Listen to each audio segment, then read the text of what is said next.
28ನೇ ಅಧ್ಯಾಯ 1ನೇ ವಚನ ಹೋದ್ರಿ. ಸಬ್ಬತ್ ದಿನ ಆದ ಮೇಲೆ ನೋಡ್ರಿ, ಸಬ್ಬತ್ತಿನ ಶನಿವಾರ ಕಳೆದ ಮೇಲೆ, ಆರಾಧನೆ ಮುಗಿಸಿಕೊಂಡ ಮೇಲೆ, ಮೊದಲನೆಯ ದಿವಸ ಬೆಳಗಾಗುವಾಗ ಮೊದಲನೆಯ ದಿವಸದ ಬೆಳಗಾಗುವಾಗ ಮಗ್ದಲದ ಮರಿಯಳು ಬೇರೆ ಮರಿಯಳು ಸಮಾಧಿಯನ್ನು ಮತ್ತೊಬ್ಬ ಮರಿಯಳು ಯೋಸೇಫನ ತಾಯಿ ಹಲ್ಲೆಲೂಯಾ ಮರಿಯಳು ಆಗ ಸಮಾಧಿಯನ್ನು ನೋಡುವುದಕ್ಕೆ ಬಂದರು. ಸಮಾಧಿಯನ್ನ ನೋಡಕ್ ಬಂದ್ರು. ಶುಕ್ರವಾರ ಎಂಡಿಂಗ್ ಟೈಮ್ ಅಲ್ಲಿ ಹೋದವರು ಸಮಾಧಿಯಿಂದ ಶನಿವಾರ ಚೆನ್ನಾಗಿ ಆರಾಧನೆ ಮಾಡಿ ಶನಿವಾರ ವಿಶ್ರಮಿಸಿಕೊಂಡು ದೇವರು ಹೇಳದಂತೆ ಭಾನುವಾರ ಬೆಳಿಗ್ಗೆ ಎದ್ದು ಬರ್ತಾ ಇದ್ದಾರೆ. ಹಲ್ಲೆಲೂಯಾ. ದೇವರ ಆಜ್ಞೆಯನ್ನ ಚಾಚು ತಪ್ಪದೆ ಪಾಲಿಸ್ತಾ ಇದ್ದಾರೆ ಸ್ತ್ರೀಯರು. ಶುಕ್ರವಾರ ಏನೋ ನಡೀತು ಘಟನೆ, ಕಣ್ಣೀರಿಡಬೇಕಾಯ್ತು, ಕಣ್ಣೀರಿಟ್ಟರು, ದುಃಖ ಪಡಬೇಕಾಯ್ತು, ದುಃಖ ಪಟ್ಟರು. ಶನಿವಾರ ಬಂತು, ದೇವರ ಚಿತ್ತ ಆರಾಧನೆಯನ್ನ ಮಾಡಿದ್ರು. ನಂತರ ಭಾನುವಾರ ಬಂದಿದೆ. ಭಾನುವಾರ ಬಂದಾಗ ಅವರಿಗೆ ಒಂದು ನೆನಪಾಯಿತು, ನಮ್ಮ ದೇವರು, ನನ್ನ ರಕ್ಷಕನು, ನನ್ನ ಯೇಸು ನಮ್ಮ ಜೊತೆಲಿದ್ದಾಗ ಹೇಳ್ತಾ ಇದ್ನಲ್ಲ, 3 ದಿನಗಳ ನಂತರ ಎಬ್ಬಿಸಲ್ಪಡ್ತಾನಂತ. ಹಲ್ಲೆಲೂಯಾ. ಗಟ್ಟಿಯಾಗಿ ಹಲ್ಲೆಲೂಯಾ. ಈಗ ಆ ವಾಗ್ದಾನ ನೆನಪಾಗಿದೆ. ಭಾನುವಾರ ಬೆಳಗಾದ ತಕ್ಷಣ ಅವರು ಎದ್ದು ಸಮಾಧಿಯ ಬಳಿಯಲ್ಲಿ ಬರ್ತಾ ಇದ್ದಾರೆ. ಹಲ್ಲೆಲೂಯಾ. ಗಟ್ಟಿಯಾಗಿ ಹಲ್ಲೆಲೂಯಾ. ಓಕೆ, ನೋಡುವುದಕ್ಕೆ ಬಂದರು. ನೋಡ್ರಿ, ಅವ್ರ ಸಮಾಧಿನ ನೋಡ್ಲಿಕ್ಕೆ ಬರುವಾಗ ಒಂದು ದೊಡ್ಡ ಮಹಾ ಭೂಕಂಪ ಉಂಟಾಯಿತು.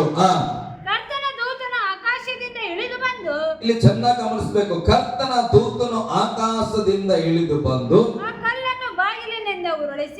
ಆ ಕಲ್ಲನ್ನ ಬಾಗಿಲಿನಿಂದ ಉರುಳಿಸಿ ಅದರ ಮೇಲೆ ಕೂತುಕೊಂಡನು. ಹಲ್ಲೆಲೂಯಾ. ಶನಿವಾರ ಆರಾಧನೆಗೆ ಹೋದ್ರಲ್ಲ, ಶುಕ್ರವಾರ ಎಂಡಿಂಗ್ ಟೈಮ್ ಅಲ್ಲಿ, ಅವಾಗ ಇನ್ನೊಂದು ಸಂಗತಿ ನಡೀತದೆ. ಯೇಸು ಸ್ವಾಮಿಯನ್ನ ಯೋಸೇಫನು ತಗೊಂಡೋಗಿ ಸಮಾಧಿಯಲ್ಲಿ ಇಟ್ಟನು. ಹಲ್ಲೆಲೂಯಾ. ಆತನ ಯೇಸುವಿನ ಭಕ್ತನು, ಯೇಸುವನ್ನು ನಂಬುವ ವ್ಯಕ್ತಿ ಆಗಿದ್ದನು. ಯೇಸುವಿನ ಬಗ್ಗೆ ಒಂದು ಒಳ್ಳೆ ನಂಬಿಕೆ ಇತ್ತು. ಅದಕ್ಕೆ ಆತನ ಏನ್ ಮಾಡಿದ್ರು, ಹೋಗಿ ಕೇಳಿಕೊಂಡು ಆ ದೇಹವನ್ನ ನನಗೆ ಕೊಡಬೇಕಂತೇಳಿ ಸಮಾಧಿಲಿ ಇಟ್ಟನು. ತಗೊಂಡೋಗಿ ಆತನ ಏನ್ ಮಾಡಿ ಸಮಾಧಿಲಿ ಇಟ್ಟರಷ್ಟೇ ಆತನ ಕೆಲಸ. ಆದ್ರೆ ಪಿಲಾತನ ಬಳಿಯಲ್ಲಿ ಹೋಗಿ ಕೆಲವರು ಕೇಳ್ತಾರೆ, ಏನಂತ ಗೊತ್ತಾ, ಆ ಮನುಷ್ಯ ಬದುಕಿದ್ದಾಗ ಯೇಸು ಸ್ವಾಮಿ 3 ದಿನಗಳ ಮೇಲೆ ಎದ್ದೇಳ್ತೇನೆ ಅಂತ ಹೇಳ್ತಾ ಇದ್ದನು. ಅಕಸ್ಮಾತ್ ಆಗಿ ಈಗ ಸತ್ತು ಹೋಗಿದ್ದಾನೆ. ಯಾರಾದ್ರೂ ಅವರ ಶಿಷ್ಯರು ಬಂದು ಯೇಸು ಸ್ವಾಮಿಯನ್ನ ಆ ಕಲ್ಲನ್ನ ಉರುಳಿಸಿ ಯೇಸು ಸ್ವಾಮಿಯ ದೇಹವನ್ನ ತೆಗೆದುಕೊಂಡು ಹೋಗಿ ಬೇರೆ ಕಡೆ ಇಟ್ಟುಬಿಟ್ಟು ಯೇಸು ಬದುಕಿದ್ದಾನೆ ಅಂತ ಸುಳ್ಳು ಹೇಳ್ತಾರೇನೋ. ಹಲ್ಲೆಲೂಯಾ. ಅದಕ್ಕೆ ಏನ್ ಮಾಡ್ಬೇಕು, ನಮಗೊಂದು ಅಪ್ಪಣೆ ಕೊಡ್ರಿ, ನಾವು ಹೋಗಿ ಆ ಸಮಾಧಿಯನ್ನ ಜಾಗೃತಿಯಾಗಿ ಕಾಯ್ದುಕೊಳ್ಳುತ್ತೇವೆ. ಹಲ್ಲೆಲೂಯಾ. ಅಂದ್ರೆ ಅವ್ರಿಗೆ ಡೌಟ್ ಏನಂತ ಗೊತ್ತಾ, ಶಿಷ್ಯರು ಬಂದು ಯೇಸು ಸ್ವಾಮಿನ ಎತ್ಕೊಂಡು ಹೋಗಿ, ಸತ್ತಿರೋ ದೇಹ ಎತ್ಕೊಂಡು ಹೋಗಿ ಯೇಸು ಬದುಕ್ಯಾನ ಅಂತ ಸುಳ್ಳು ಹೇಳ್ಬಿಡ್ತಾರೇನೋ ಅಂತೇಳಿ ಈ ಸಿಪಾಯಿಗಳು ಕೇಳ್ಕೊಳ್ತಾ ಇದಾರೆ. ನಮಗೊಂದು ಅಪ್ಪಣೆ ಕೊಡಪ್ಪ, ನಾವು ಹೋಗಿ ಅದನ್ನ ಕಾವಲು ಇಡ್ತೇವೆ. ಹಲ್ಲೆಲೂಯಾ. ಅದಕ್ಕೆ ಅವನು ಹೇಳ್ತಾನೆ, ಹೌದೌದು, ನೀವು ಹೋಗಿ ಅದನ್ನ ಕಾವಲುಗಾರರಾಗಿರ್ರಿ. ನಿಮಗೆ ಯಾವುದು ಸರಿಯಾಗಿ ಅನಿಸ್ತದೆ, ಯಾವುದು ಪರ್ಫೆಕ್ಟ್ ಬಿಗಿಯಾಗಿ ಕಾಪಾಡ್ಕೊಳ್ಳಿಕ್ಕೆ ಆಗ್ತದೆ ಅನಿಸ್ತದೋ ಅದೆಲ್ಲವನ್ನ ಮಾಡಿ ನೀವೇನ್ ಮಾಡ್ರಿ, ಆ ಸಮಾಧಿನ ಕಾದುಕೊಂಡಿರ್ರಿ ಅಂತ. ಹಲ್ಲೆಲೂಯಾ. ಈಗ ಅಲ್ಲಿ ಸಿಪಾಯಿಗಳು ಆ ಸಮಾಧಿ ಹತ್ರ ಕಲ್ಲನ್ನ ಉಳಿಸ್ಲಿಕ್ಕೆ ಯಾರು ಬರಬಾರ್ದು, ಯಾರು ಆ ಸಮಾಧಿಯಲ್ಲಿದ್ದಂತ ಯೇಸುವನ್ನು ಎತ್ಕೊಂಡು ಹೋಗ್ಬಾರ್ದು ಅಂತೇಳಿ ಕಾಯ್ದುಕೊಂಡು ಕೂತ್ಕೊಂಡಾರ. ಗಮನಿಸ್ಬೇಕು. ನಾನು ನಿಮ್ಗೊಂದು ಪ್ರಶ್ನೆ ಇಡ್ಲಿಕ್ಕಿದ್ದೇನೆ. ಈಗ ಮರಿಯಳು, ಇಬ್ಬರು ಮರಿಯಳವ್ರ ಹೆಸರು, ಮಗ್ದಲದ ಮರಿಯಳು, ಮತ್ತೊಬ್ಬ ಮರಿಯಳು. ಹಲ್ಲೆಲೂಯಾ. ಬೇರೆ ಕಡೆ ಲೂಕನ ಬರೆಸುವಾರ್ತೆ ಯೋಹಾನನಲ್ಲಿ ನಾವು ಓದುವಾಗ ಯೋಸೇಫನ ಮತ್ತೆ ಯಾಕೋಬನ ತಾಯಿ ಅಂತೇಳಿ ಬರೆಯಲ್ಪಡ್ತು. ಅವರಿಬ್ಬರು ಕೂಡ ಅಲ್ಲಿ ಬಂದಿದ್ದಾರೆ. ಬರುವಾಗ ಮಹಾ ಭೂಕಂಪವಾಯಿತು. ಹೇಳ್ರಿ, ಮಹಾ ಭೂಕಂಪ ಆಯಿತು. ಹಲ್ಲೆಲೂಯಾ. ಬೇರೆ ಸುವಾರ್ತೆ ಭಾಗದಲ್ಲಿ ನೋಡುವಾಗ ಭೂಕಂಪ ಆದಾಗ ಅನೇಕ ಸಮಾಧಿಗಳು ತೆರೆಯಲ್ಪಟ್ಟವು. ಅವರು ಕೆಲವರು ಜನರಿಗೆ ಕಾಣಿಸಿಕೊಂಡರು ಅಂತ ಹೇಳ್ತದ. ಇಲ್ಲಿ ವಾಕ್ಯ ಹೇಳ್ತದೆ, ಭೂಕಂಪ ಆಯಿತು. ಈಗ ಮಗ್ದಲದ ಮರಿಯಳು ಮತ್ತೆ ಮರಿಯಳು ಅಲ್ಲಿ ಬರ್ತಾ ಇದ್ದಾರೆ. ಬೈಬಲ್ ಹೇಳುವ ಪ್ರಕಾರ ಭೂಕಂಪ ಆದಾಗ ಆಕಾಶದಿಂದ ಒಬ್ಬ ಇಳಿದಿದ್ದಾನೆ. ದೂತನು ಇಳಿದು ಆ ಬಾಗಿಲಿನ ಮೇಲೆ ಕುತ್ಕೊಂಡಾನ, ಕಲ್ಲಿನ ಮೇಲೆ. ಹಂಗೆಲ್ಲ ಓದ್ರಿ ಮತ್ತೊಂದು ಸಾರಿ. ಆ ಕಲ್ಲನ್ನು ಬಾಗಿಲಿನಿಂದ ಉರುಳಿಸಿ, ನೋಡ್ರಿ, ಆ ಕಲ್ಲನ್ನ ಬಾಗಿಲಿಂದ ಉರುಳಿಸಿದ್ ಯಾರು? ಇಲ್ಲಿ ದೇವರಲ್ಲ, ಯೇಸು ಸ್ವಾಮಿ ಅಲ್ಲ, ಕರ್ತನ ದೂತ ಆತ. ಅಂದ್ರೆ ದೇವದೂತನು ಇಳಿದಿದ್ದಾನೆ. ದೇವದೂತನು ಆ ಬಾಗಿಲಿನ ಕಲ್ಲನ್ನ ಸರಿಸಿದ್ದಾನೆ. ಹಲ್ಲೆಲೂಯಾ. ಓಕೆ, ಆಮೇಲೆ ಮುಂದೆ ಹೋದ್ರಿ. ಅವನ ಮುಖಭಾವವು ಮಿಂಚಿನಂತೆ ಇತ್ತು. ಯಾರ ಮುಖಭಾವ? ದೂತನು, ದೇವದೂತನು, ಕರ್ತನ ದೂತನಂದ್ರೆ ಆ ದೂತನ ಮುಖಭಾವವು ಮಿಂಚಿನಂತೆ ಇತ್ತು. ಕೆಲವರು ಏನ್ ಮಾಡ್ಬಿಡ್ತಾರೆ, ಯೇಸು ಸ್ವಾಮಿನೇ ಕೂತಿದ್ರಲ್ಲಿ ಅಂತ. ಹಲ್ಲೆಲೂಯಾ. ಮುಖಭಾವವು ಮಿಂಚಿನಂತಿತ್ತಂದ್ರೆ ಆತನೇ ಯೇಸು ಅಂತಾರ. ಅಲ್ಲ ಪ್ರೇರೆ, ಆತನು ದೇವದೂತನು. ಮುಂದೆ ಅವನ ಉಡುಪು ಹಿಮದಂತೆ ಬೆಳ್ಳಗಿತ್ತು. ಕಾವಲುಗಾರರು ಅವನಿಗೆ ಎದುರಿ ನಡುಗುತ್ತಾ ಸತ್ತವರ ಹಾಗಾದರು. ಹಲ್ಲೆಲೂಯಾ. ಹಾಗಾದ್ರೆ ಈ ದೇವದೂತನು ಬಂದು ಕಲ್ಲನ್ನ ಉರುಳಿಸುವವರೆಗೂ ಅಲ್ಲಿ ಸಿಪಾಯಿಗಳು ಇದಾರೆ ಇಲ್ಲ? ಕಾವಲುಗಾರರು ಇದಾರೆ ಇಲ್ಲ? ಕಾವಲುಗಾರರು ಭಾನುವಾರ ಬೆಳಿಗ್ಗೆ ಆಗೋವರೆಗೂ ಕೂಡ ಕಾಯ್ಕೊಂಡೇ ಕೂತಾರಲ್ಲ. ಹಲ್ಲೆಲೂಯಾ. ಈಗ ಭೂಕಂಪ ಆಯ್ತು, ದೇವದೂತ ಇಳಿದು ಬಂದನು, ಕಲ್ಲನ್ನ ಸರಿಸಿ ಅದರ ಮೇಲೆ ಕೂತ್ಕೊಳ್ಳುವಾಗ ಆತನನ್ನ ದೃಷ್ಟಿಸಿದಂತ ಕಾವಲುಗಾರರು ಭಯಪಟ್ಟು ಏನ್ ಮಾಡ್ತಾ ಇದ್ದಾರೆ, ಸತ್ತಂತ ಆಗಿ ಅವರು ಓಡಿದ್ರು. ಹಲ್ಲೆಲೂಯಾ. ಅಥವಾ ಬಿದ್ದರು. ಹಲ್ಲೆಲೂಯಾ. ಓಕೆ, ಮುಂದೆ. ಆಗ ದೂತನು ಆ ಹೆಂಗಸರಿಗೆ ನೀವು ಹೆದರಬೇಡ್ರಿ, ಶಿಲುಬೆಗೆ ಹಾಕಲ್ಪಟ್ಟಿದ್ದ ಯೇಸುವನ್ನು ಹುಡುಕುತ್ತಿದ್ದೀರೆಂದು ಬಲ್ಲೆನು. ಆತನು ಇಲ್ಲಿ ಇಲ್ಲ. ಇರಲಿ. ದೂತ ಹೇಳಿದನು, ಮರಿಯಳು ಇಬ್ಬರು ಬಂದಾರ ಹೆಣ್ಮಕ್ಳು. ಏನಮ್ಮ, ನೀವು ಯೇಸು ಸ್ವಾಮಿ ನೋಡಕ್ ಬಂದಿರಲ್ಲ, ಯೇಸು ಸ್ವಾಮಿ ಇಲ್ಲಿ ಇಲ್ಲ ಅಂದನು. ಹಲ್ಲೆಲೂಯಾ. ಹಾಗಾದ್ರೆ ಯೇಸು ಸ್ವಾಮಿ ಎಲ್ಲೋದ್ರು? ಕಾಮನ್ ಹೇಳ್ರಿ, ಎಲ್ಲರಿಗೂ ಗೊತ್ತು. ಯೇಸು ಸ್ವಾಮಿ ಎಲ್ಲೋದ್ರು?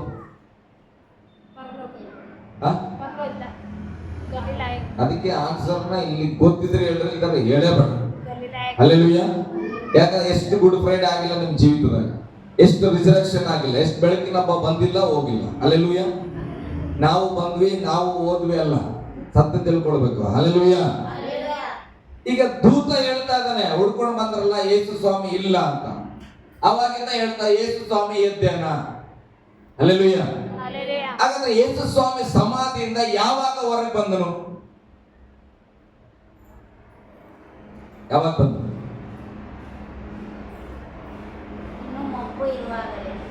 ಮೊಬ್ಬಿರುವಾಗಲೇ. ಮತ್ತೆ ಏನಾದ್ರು ಹೇಳ್ಬೋದಾ?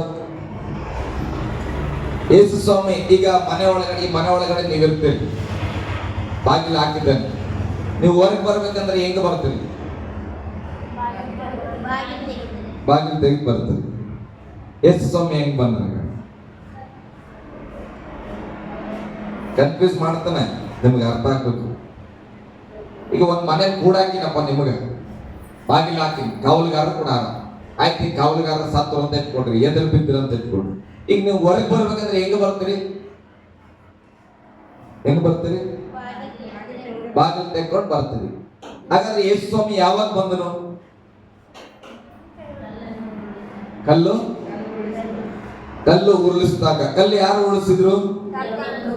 ಕರ್ತನ ದೂತನು ಉರುಳಿಸಿದ್ರು. ಹಾಗಾದ್ರೆ ದೇವದೂತನು, ಕರ್ತನ ದೂತನು ಆ ಕಲ್ಲನ್ನ ಉರುಳಿಸಿದಾಗ ಯೇಸು ಸ್ವಾಮಿ ಹೊರಗೆ ಬಂದನ? ಹಲ್ಲೆಲೂಯಾ. ಹೊರಗೆ ಬಂದನ ಇಲ್ಲ? ಬಂದನೇ ಇಲ್ಲ. ಬಂದದ್ದಂತ ನಿಜ, ಹೆಂಗ್ ಬಂದ ಗೊತ್ತಿಲ್ಲ. ಹಲ್ಲೆಲೂಯಾ. ಓಕೆ, ನಾನು ನಿಮ್ಗೆ ಅದನ್ನೇ ತಿಳಿಸ್ತೇನೆ. ಈಗ ಆ ದೂತರ ಬಳಿಯಲ್ಲಿ ಹೆಣ್ಮಕ್ಳಿದ್ದಾರೆ. 5ನೇ ವಚನ ಓದು. ಅದಕ್ಕೆ ವಚನ ಓದೋರು ಬಹಳ ಜಾಗ್ರತೆ ಪ್ರೇರ.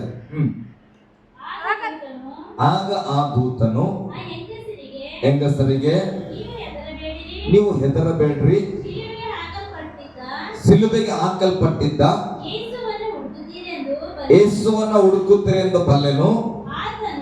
ಆತನು ಇಲ್ಲಿ ಇಲ್ಲ. ಹಲ್ಲೆಲೂಯಾ. ಇರ್ಲಿ. ದೇವದೂತನು ಬಂದನ, ಬಾಗಿಲು ಉರುಳಿಸ್ತಾನ. ದೇವದೂತ ಸುಳ್ಳು ಹೇಳ್ತಾನ? ಸುಳ್ಳು ಹೇಳಲ್ಲ.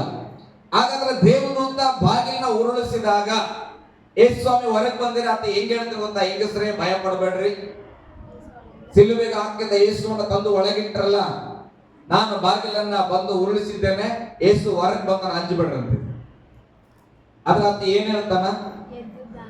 ಅಂಜಬೇಡ್ರಿ, ಭಯ ಪಡಬೇಡ್ರಿ, ನೀವು ಸಿಲುಬೆ ತಂದು ಸಮಾಧಿಯಲ್ಲಿ ಇಟ್ಟಿದ್ರಲ್ಲ ಯೇಸು, ಅವನಲ್ಲಿ ಇಲ್ಲ ಅಂದ್ರೆ ದೇವದೂತನ ಬಂದು ಕಲ್ಲನ್ನ ಉರುಳಿಸಿ ನೋಡಿದ್ರೆ ದೇವದೂತನ ಕಂಡಿದ್ದು ಕೂಡ ಖಾಲಿ ಸಮಾಧಿನ. ಅಲ್ಲೆಲ್ಲೂಯ್ಯ. ನಾನ್ ಬಂದಾಗ ಇಲ್ಲೇ ಇದ್ರು ಪಾಸ್ಟ್ರು, ಇವಾಗ ಹೋದ್ರೆ ಹಂಗೆ ಹೇಳಿಲ್ಲ. ನಾನು ಬಂದು ಕೀಲಿ ತೆಗೆದೆ, ನಮ್ಮ ಪಾಸ್ಟ್ರು ಒಳಗಿದ್ದಿಲ್ಲ. ಅಲ್ಲೆಲ್ಲೂಯ್ಯ, ಗಟ್ಟಿಯಾಗಿ ಹಲ್ಲೆಲೂಯ್ಯ. ಹಾಗಾದ್ರೆ ದೇವದೂತರು ಯಾಕೆ ಕಲ್ಲು ಉರುಳಿಸ್ಬೇಕಿತ್ತು? ಯೇಸು ಸ್ವಾಮಿ ಹೊರಗೆ ಬರ್ಲಿಕ್ಕೆ ಕಲ್ಲನ್ನ ತೆಗಿಬೇಕಾದ ಅವಶ್ಯಕತೆ ಇಲ್ಲ, ಆಲ್ರೆಡಿ ಅವ್ರು ಬಂದ್ಬಿಟ್ಟರು. ಹಲ್ಲೆಲೂಯ್ಯ, ಗಟ್ಟಿಯಾಗಿ ಹಲ್ಲೆಲೂಯ್ಯ. ಯಾಕಂದ್ರೆ ಕೆಲವರು ಕನ್ಫ್ಯೂಸ್ ಮಾಡ್ತಾರೆ, ಅನೇಕ ಸುಳ್ಳು ಸುವಾರ್ತೆಗಳನ್ನ ಹೇಳ್ತಾ ಇದ್ದಾರೆ. ಏನಂತ ಹೇಳ್ತಾರೆ? ಕೆಲವು ಕಡೆ ಪ್ರಚಾರ ಆಗಲ್ಪಡ್ತದೆ, ಯೇಸು ಸ್ವಾಮಿ ಶಿಷ್ಯರೇ ಬಂದು ಕಲ್ಲನ್ನ ಉರುಳಿಸಿ ಯೇಸು ಸ್ವಾಮಿ ದೇಹ ಎತ್ಕೊಂಡು ಹೋದ್ರಂತ. ಬೈಬಲ್ ಹೇಳ್ತದೆ ದೇವದೂತನು ಬಂದು ಕಲ್ಲನ್ನ ಉರುಳಿಸಿ ಹೇಳ್ತಾನ, ಒಳಗೆ ಆತ ಇಲ್ಲ. ಹಲ್ಲೆಲೂಯ್ಯ. ಹಾಗಾದ್ರೆ ಕಲ್ಲನ್ನ ಉರುಳಿಸುವುದಕ್ಕಿಂತ ಮುಂಚಿತವಾಗಿ ಯೇಸು ಸ್ವಾಮಿ ಸಮಾಧಿಯಿಂದ ಹೊರಗೆ ಬಂದಿದ್ದಾರೆ. ಅಕಸ್ಮಾತ್ ಆಗಿ ಯೇಸು ಸ್ವಾಮಿ ಕಲ್ಲನ್ನ ಉರುಳಿಸ್ಕೊಂಡು ಬಂದಿದ್ರೆ ಆವಾಗ್ಲೇ ಆ ಸಿಪಾಯಿಗಳಿಗೆ ಗೊತ್ತಾಗ್ತಿತ್ತು. ದೇವದೂತ ಬರೋವರೆಗೆ ಅವ್ರು ಅಂಜದೆ ಇರ್ತಾ ಇದ್ದಿಲ್ಲ. ಕಲ್ಲು ಅನ್ನಷ್ಟಕ್ಕೆ ತಾನೇ ಉರುಳ್ತಾ ಇದ್ರೆ ಅವ್ರು ಭಯ ಪಡ್ತಾ ಇದ್ರು. ಹಾಗಾದ್ರೆ ಕಲ್ಲು ತೆರೆಯಲ್ಪಟ್ಟಿಲ್ಲ, ಆ ಮುಚ್ಚಲ್ಪಟ್ಟ ಬಾಗಿಲು ಬಿಚ್ಚಿಲ್ಲ, ಆದರೂ ಕೂಡ ಯೇಸು ಸ್ವಾಮಿ ಆ ಸಮಾಧಿಯಿಂದ ಹೊರಗೆ ಬಂದಿದ್ದಾರೆ. ಹಲ್ಲೆಲೂಯ್ಯ, ಗಟ್ಟಿಯಾಗಿ ಹಲ್ಲೆಲೂಯ್ಯ. ನನ್ನನ್ನ ನಿನ್ನನ್ನ ಈ ತಗಡ ಸೆಡ್ಡಿನ ಒಳಗೆ ಕೂಡ ಹಾಕಿದ್ರೆ ಯಾರಾದ್ರೂ ಬಾಗಿಲು ತೆರೀಬೇಕು ಹೊರಗೆ ಬರ್ಬೇಕಾದ್ರೆ. ಹಲ್ಲೆಲೂಯ್ಯ.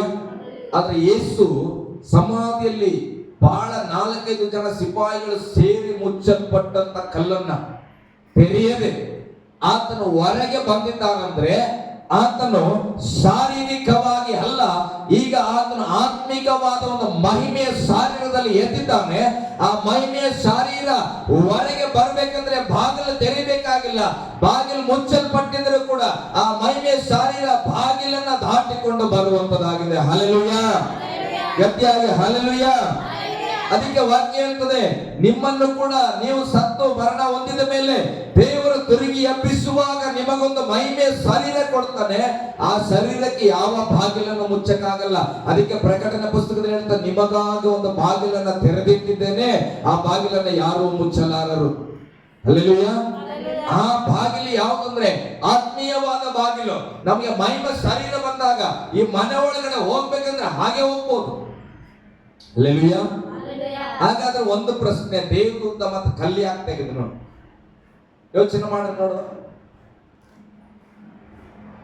ಸಮಾಧಿಗೆ ಯಾರು ಬಂದ್ರಪ್ಪ? ಇಬ್ಬರು ಹೆಂಗಸರು ಬಂದ್ರು. ಆ ಬಂಡೆ ಇಮ್ಯಾಜ್ ನೋಡಿರಿ ಎಷ್ಟು ದೊಡ್ಡದಿರ್ತದ. ಅದನ್ನ ಉರುಳಿಸಿ ಮುಚ್ಚಿಬಿಟ್ಟಾರ. ಅದನ್ನ ಉಳಿಸಿ ಮುಚ್ಚಾರ. ಅದ್ರ ಹೊರಗಡೆ ಯಾರಿದ್ದಾರೆ ಅದನ್ನ ಕಾಯ್ಕೊಳ್ಳಿಕ್ಕೆ ಕಾವಲುಗಾರ ಅದಾರ. ನೀವೇ ಇಬ್ರು ಮರೆಯಳಂತ ಇಟ್ಕೊಡ್ರಿ. ಬೆಳಿಗ್ಗೆ ಎದ್ದು ಓಡ್ ಬಂದ್ರಿ, ಎಷ್ಟೋ ಜನ ಓಡೋಗಿರಲ್ಲ, 5 ಗಂಟೆಗೆ ಓಡಿ ಹೋಗಿರಿ ಅಂತ ಇಟ್ಕೊಳ್ರಿ. ಸಮಾಧಿ ಮುಚ್ಚಿದೆ. ಸಿಪಾಯಿ ಏನಂತಾನ? ಬಾ ಬಾಗಿಲು ತೆಗಿತ ನೋಡಂತಾನ? ಇಲ್ಲ. ಹಾಗಾದ್ರೆ ದೇವದೂತನು ಬಂದಿದ್ದು ಯೇಸು ಸ್ವಾಮಿಯನ್ನ ಹೊರಗೆ ಕರ್ಕೊಂಡು ಬರ್ಲಿಕ್ಕಲ್ಲ, ಈ ಮಗ್ದಲದ ಮರಿಯಳು ಹೋಗಿ ಒಳಗೋಗಿ ನೋಡ್ಬೇಕಲ್ಲ, ದೇವರು ನನ್ನ ಯೇಸು ಇದಾನ ಇಲ್ವಾ ಅಂತ. ಇವ್ರಿಗೆ ಆ ಬಂಡೆಯನ್ನ ತೆರಿಲಿಕ್ಕೆ ಆಗಲ್ಲ, ಹೆಣ್ಣು ಮಕ್ಕಳು, ಅವ್ರಿಗೆ ಶಕ್ತಿ ಇಲ್ಲ. ಅದಕ್ಕೆ ದೇವದೂತನ ಅಡ್ವಾನ್ಸ್ ಆಗಿ ಬಂದು ಏನ್ ಮಾಡಿದ್ದಾನೆ, ನಂಬಿಕೆಯಿಂದ ಓಡ್ ಬರ್ತಾ ಇದ್ದಾರೆ, ನಾನು ದೇವರನ್ನ ನೋಡ್ಬೇಕು, ನಾನು ಯೇಸುವನ್ನ ನೋಡ್ಬೇಕಂತ. ಅವರಿಗಾಗಿ ದೇವದೂತನ ಬಾಗಿಲು ತೆರೆದಿಟ್ಟನ. ಹಂಚ್ಬೇಡ್ರಿ, ಒಳಗೋಗಿ ನೋಡ್ರಿ, ಅಲ್ಲಿ ನಿಮ್ಮ ಯೇಸು ಇಲ್ಲ. ಹಲ್ಲೆಲೂಯ್ಯ. ಆಮೇಲೆ ವಾಕ್ಯ ಹೇಳ್ತದೆ, ಆತನು ಅಲ್ಲಿ ಇಲ್ಲ, ಎದ್ದಿದ್ದಾನೆ. ಹಲ್ಲೆಲೂಯ್ಯ. ಅದನ್ನ ಹೇಳ್ಬೋದಾಗಿತ್ತು ಹೊರಗೆ, ಯೇಸು ಸ್ವಾಮಿ ಒಳಗೆ ಬಾಗಿಲು ಮುಚ್ಚಿನೆ, ಯೇಸು ಸ್ವಾಮಿ ಒಳಗಿಲ್ಲ, ಎದ್ದಾನ ಹೋಗ್ರಿ ಅಂತಾರೆ. ಏನಂತಾರೆ? ನಾವು ನೋಡ್ಬೇಕು. ಹಲ್ಲೆಲೂಯ್ಯ. ತೋಮ ಕಲ್ಸ್ಕೊಟ್ಟನಲ್ಲ ಮೊದಲೇ, ನಾನು ಕೈ ತೂತಾಗಿರೋ ನೋಡ್ಬೇಕು, ನಾನು ಅದನ್ನ ಮುಟ್ಟಬೇಕು. ಅವ್ರ ಜೊತೆಲೇ ಇದ್ದವ್ರು ಇವ್ರು ಕೂಡ.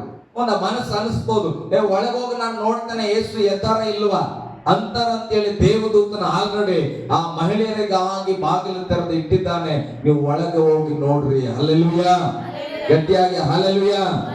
ದೇವದೂತನು ಬಂದಿದ್ದು ಆ ಬಂಡೆಯನ್ನ ಸರಿಸಿದ್ದಕ್ಕೂ ಯೇಸು ಸ್ವಾಮಿ ಹೊರಗೆ ಬರುವುದಕ್ಕೂ ಸಂಬಂಧ ಇಲ್ಲ. ಯೇಸು ಸ್ವಾಮಿ ಸಮಾಧಿಯಿಂದಲೇ ಪುನರುತ್ಥಾನವಾಗಿ ಹೊರಗೆ ಬಂದಿದ್ದಾನೆ. ಆದ್ರೆ ಈ ಸ್ತ್ರೀಯರು ಒಳಗೋಗಿ ನೋಡಬೇಕಲ್ಲ, ಇವರಿಗೆ ಸಹಾಯಕನಾಗಿ ದೇವದೂತನು ಬಂದಿದ್ದಾನೆ. ಅದಕ್ಕೆ ಅವನು ಹೇಳ್ತಾನೆ, ಯೇಸು ಹತ್ರ ಹೋಗಿ ಆತ ಆರಾಧನೆ ಮಾಡಿಲ್ಲ. ಯೇಸುವೇ ನೀನು ಎಲ್ಲಿದ್ದೆ ಅಂತ ದೇವದೂತ ಕೇಳಿಲ್ಲ.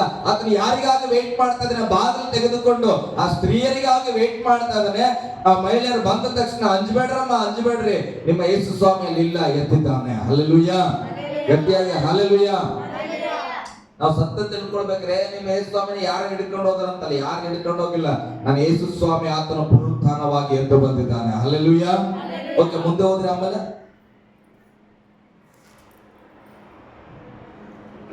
ಆತನು ಇಲ್ಲಿ ಇಲ್ಲ, ತಾನು ಹೇಳಿದಂತೆ ಎದ್ದಿದ್ದಾನೆ. ಬನ್ನಿ, ಆತನು ಮಲಗಿದ ಸ್ಥಳವನ್ನು ನೋಡಿರಿ ಮತ್ತು ಬೇಗ ಹೋಗಿ ಆತನ ಶಿಷ್ಯರಿಗೆ, ಸತ್ತವನು ಬದುಕಿದ್ದಾನೆ, ಆತನು ಇನ್ನು ನಿಮ್ಮ ಮುಂದೆ ಗಲಿಲಾಯಕ್ಕೆ ಹೋಗುತ್ತಾನೆ, ಅಲ್ಲಿ ಆತನನ್ನು ಕಾಣುವಿರಿ ಎಂದು ತಿಳಿಸಿರಿ. ನಾನು ನಿಮಗೆ ಹೇಳಿದ್ದೇನೆ, ನೋಡಿರಿ ಎಂದು ಹೇಳಿದನು. ಅವರು ಭಯದಿಂದಲೂ ಮಹಾ ಸಂತೋಷದಿಂದಲೂ ಬೇಗ ಸಮಾಧಿಯ ಬಳಿಯಿಂದ ಹೊರಟು ಆತನ ಶಿಷ್ಯರಿಗೆ ತಿಳಿಸುವುದಕ್ಕೆ ಓಡಿ ಹೋದರು. ಈಗ ಆತನ ಹೇಳಿದ್ನು, ಭಯ ಪಡ್ಬೇಡ್ರಿ, ಹೋಗ್ರಿ, ಇದನ್ನ ನಿಮ್ ಶಿಷ್ಯ ಮಂಡಳಿಗೆ ಹೇಳ್ರಿ ಅಂತ. ಆ ಸ್ತ್ರೀಯರು ಏನ್ ಮಾಡಿದ್ರು? ಸಂತೋಷವಾಗಿ ಮತ್ತೆ ಭಯದಲ್ಲಿ, ಅಂದ್ರೆ ಒಂದು ಕಡೆ ಭಯ ಆಗ್ತಾ ಇದೆ, ಏನಾಯ್ತು, ಎಲ್ಲರೂ ಎದ್ದಾರಂತ ನೋಡ್ಬೇಕು ಅನ್ನುವಂತ ಒಂದು ಕಡೆ ಸಂತೋಷ, ಒಂದು ಕಡೆ ಭಯ. ಆ ಭಯದಲ್ಲಿ ಅವರು ಅದನ್ನ ತಿಳಿಸುವುದಕ್ಕೆ ಓಡಿ ಹೋದರು. ಹಲ್ಲೆಲೂಯಾ, ಗಟ್ಟಿಯಾಗಿ ಹಲ್ಲೆಲೂಯಾ. ಓಕೆ, ಈಗ ಒಂದು ವಚನ ನಾನು ಮುಗಿಸ್ತೇನೆ. ಓಡಿ ಹೋದರು. 9ನೇ ವಚನ. ಆಗ ಯೇಸು ಅವರ ಎದುರಿಗೆ ಬಂದು ಹಲ್ಲೆಲೂಯಾ. ಬಂಡೆ ಮೇಲೆ ಕೂತಿದವನು ಯಾರು? ಚೆನ್ನಾಗಿ ನೆನ್ಪಿರ್ಬೇಕು. ಬಂಡೆಯನ್ನ ಸರಿಸಿದವನು, ಬಂಡೆ ಮೇಲೆ ಕೂತಿದವನು ದೇವದೂತನು, ಆತನ ಯೇಸು ಅಲ್ಲ. ಯೇಸು ಬಂಡೆಯನ್ನ ಸರಿಸುವುದಕ್ಕಿಂತ ಮುಂಚಿತವಾಗಿ ಆತನ ಹೊರಗೆ ಬಂದಿದ್ದಾನೆ. ಇಲ್ಲಿ ಅವರು ಅಲ್ಲಿಂದ ಓಡು ಬಂದರಂದ್ರೆ ಅರ್ಥ ಮಾಡ್ಕೊಡ್ರಿ. ಇಲ್ಲಿಂದ ಅರ್ಪಿತನ ಹತ್ರ ಹೋಗ್ಲಿಕ್ಕೆ ನನಗೆ ಎಷ್ಟು ಮಾಡ್ತಾರ? ಹಾಗಾದ್ರೆ ಬಹಳ ದೂರ ಓಡು ಬಂದಿರಬಹುದಲ್ಲ. ಹಲ್ಲೆಲೂಯಾ. ಓಡಿ ಹೋದರು ಅಂದ್ರೆ ಅಟ್ಲೀಸ್ಟ್ ಆ ಸಮಾಧಿನ ಬಿಟ್ಟು ಸ್ವಲ್ಪ ದೂರಗಳು ಅವರು ಓಡಿದ್ದಾರೆ. ಆಮೇಲೆ ಆಗ ಯೇಸು ಅವರ ಎದುರಿಗೆ ಬಂದು ಶುಭವಾಗಲಿ ಎಂದನು. ಹಲ್ಲೆಲೂಯಾ. ಯೇಸು ಹೇಳ್ತಾ ಇದ್ದಾನೆ, ನಿಮಗೆ ಶುಭವಾಗಲಿ ಅಂದನು. ನನ್ನನ್ನು ಹಿಡಿಯಬೇಡ, ಯಾಕೆಂದರೆ ನಾನು ಇನ್ನು ತಂದೆಯ ಬಳಿಗೆ ಏರಿ ಹೋದವನಲ್ಲ. ನೀನು ನನ್ನ ಸಹೋದರರು, ನೀನು ನನ್ನ ಸಹೋದರರ ಬಳಿಗೆ ಹೋಗಿ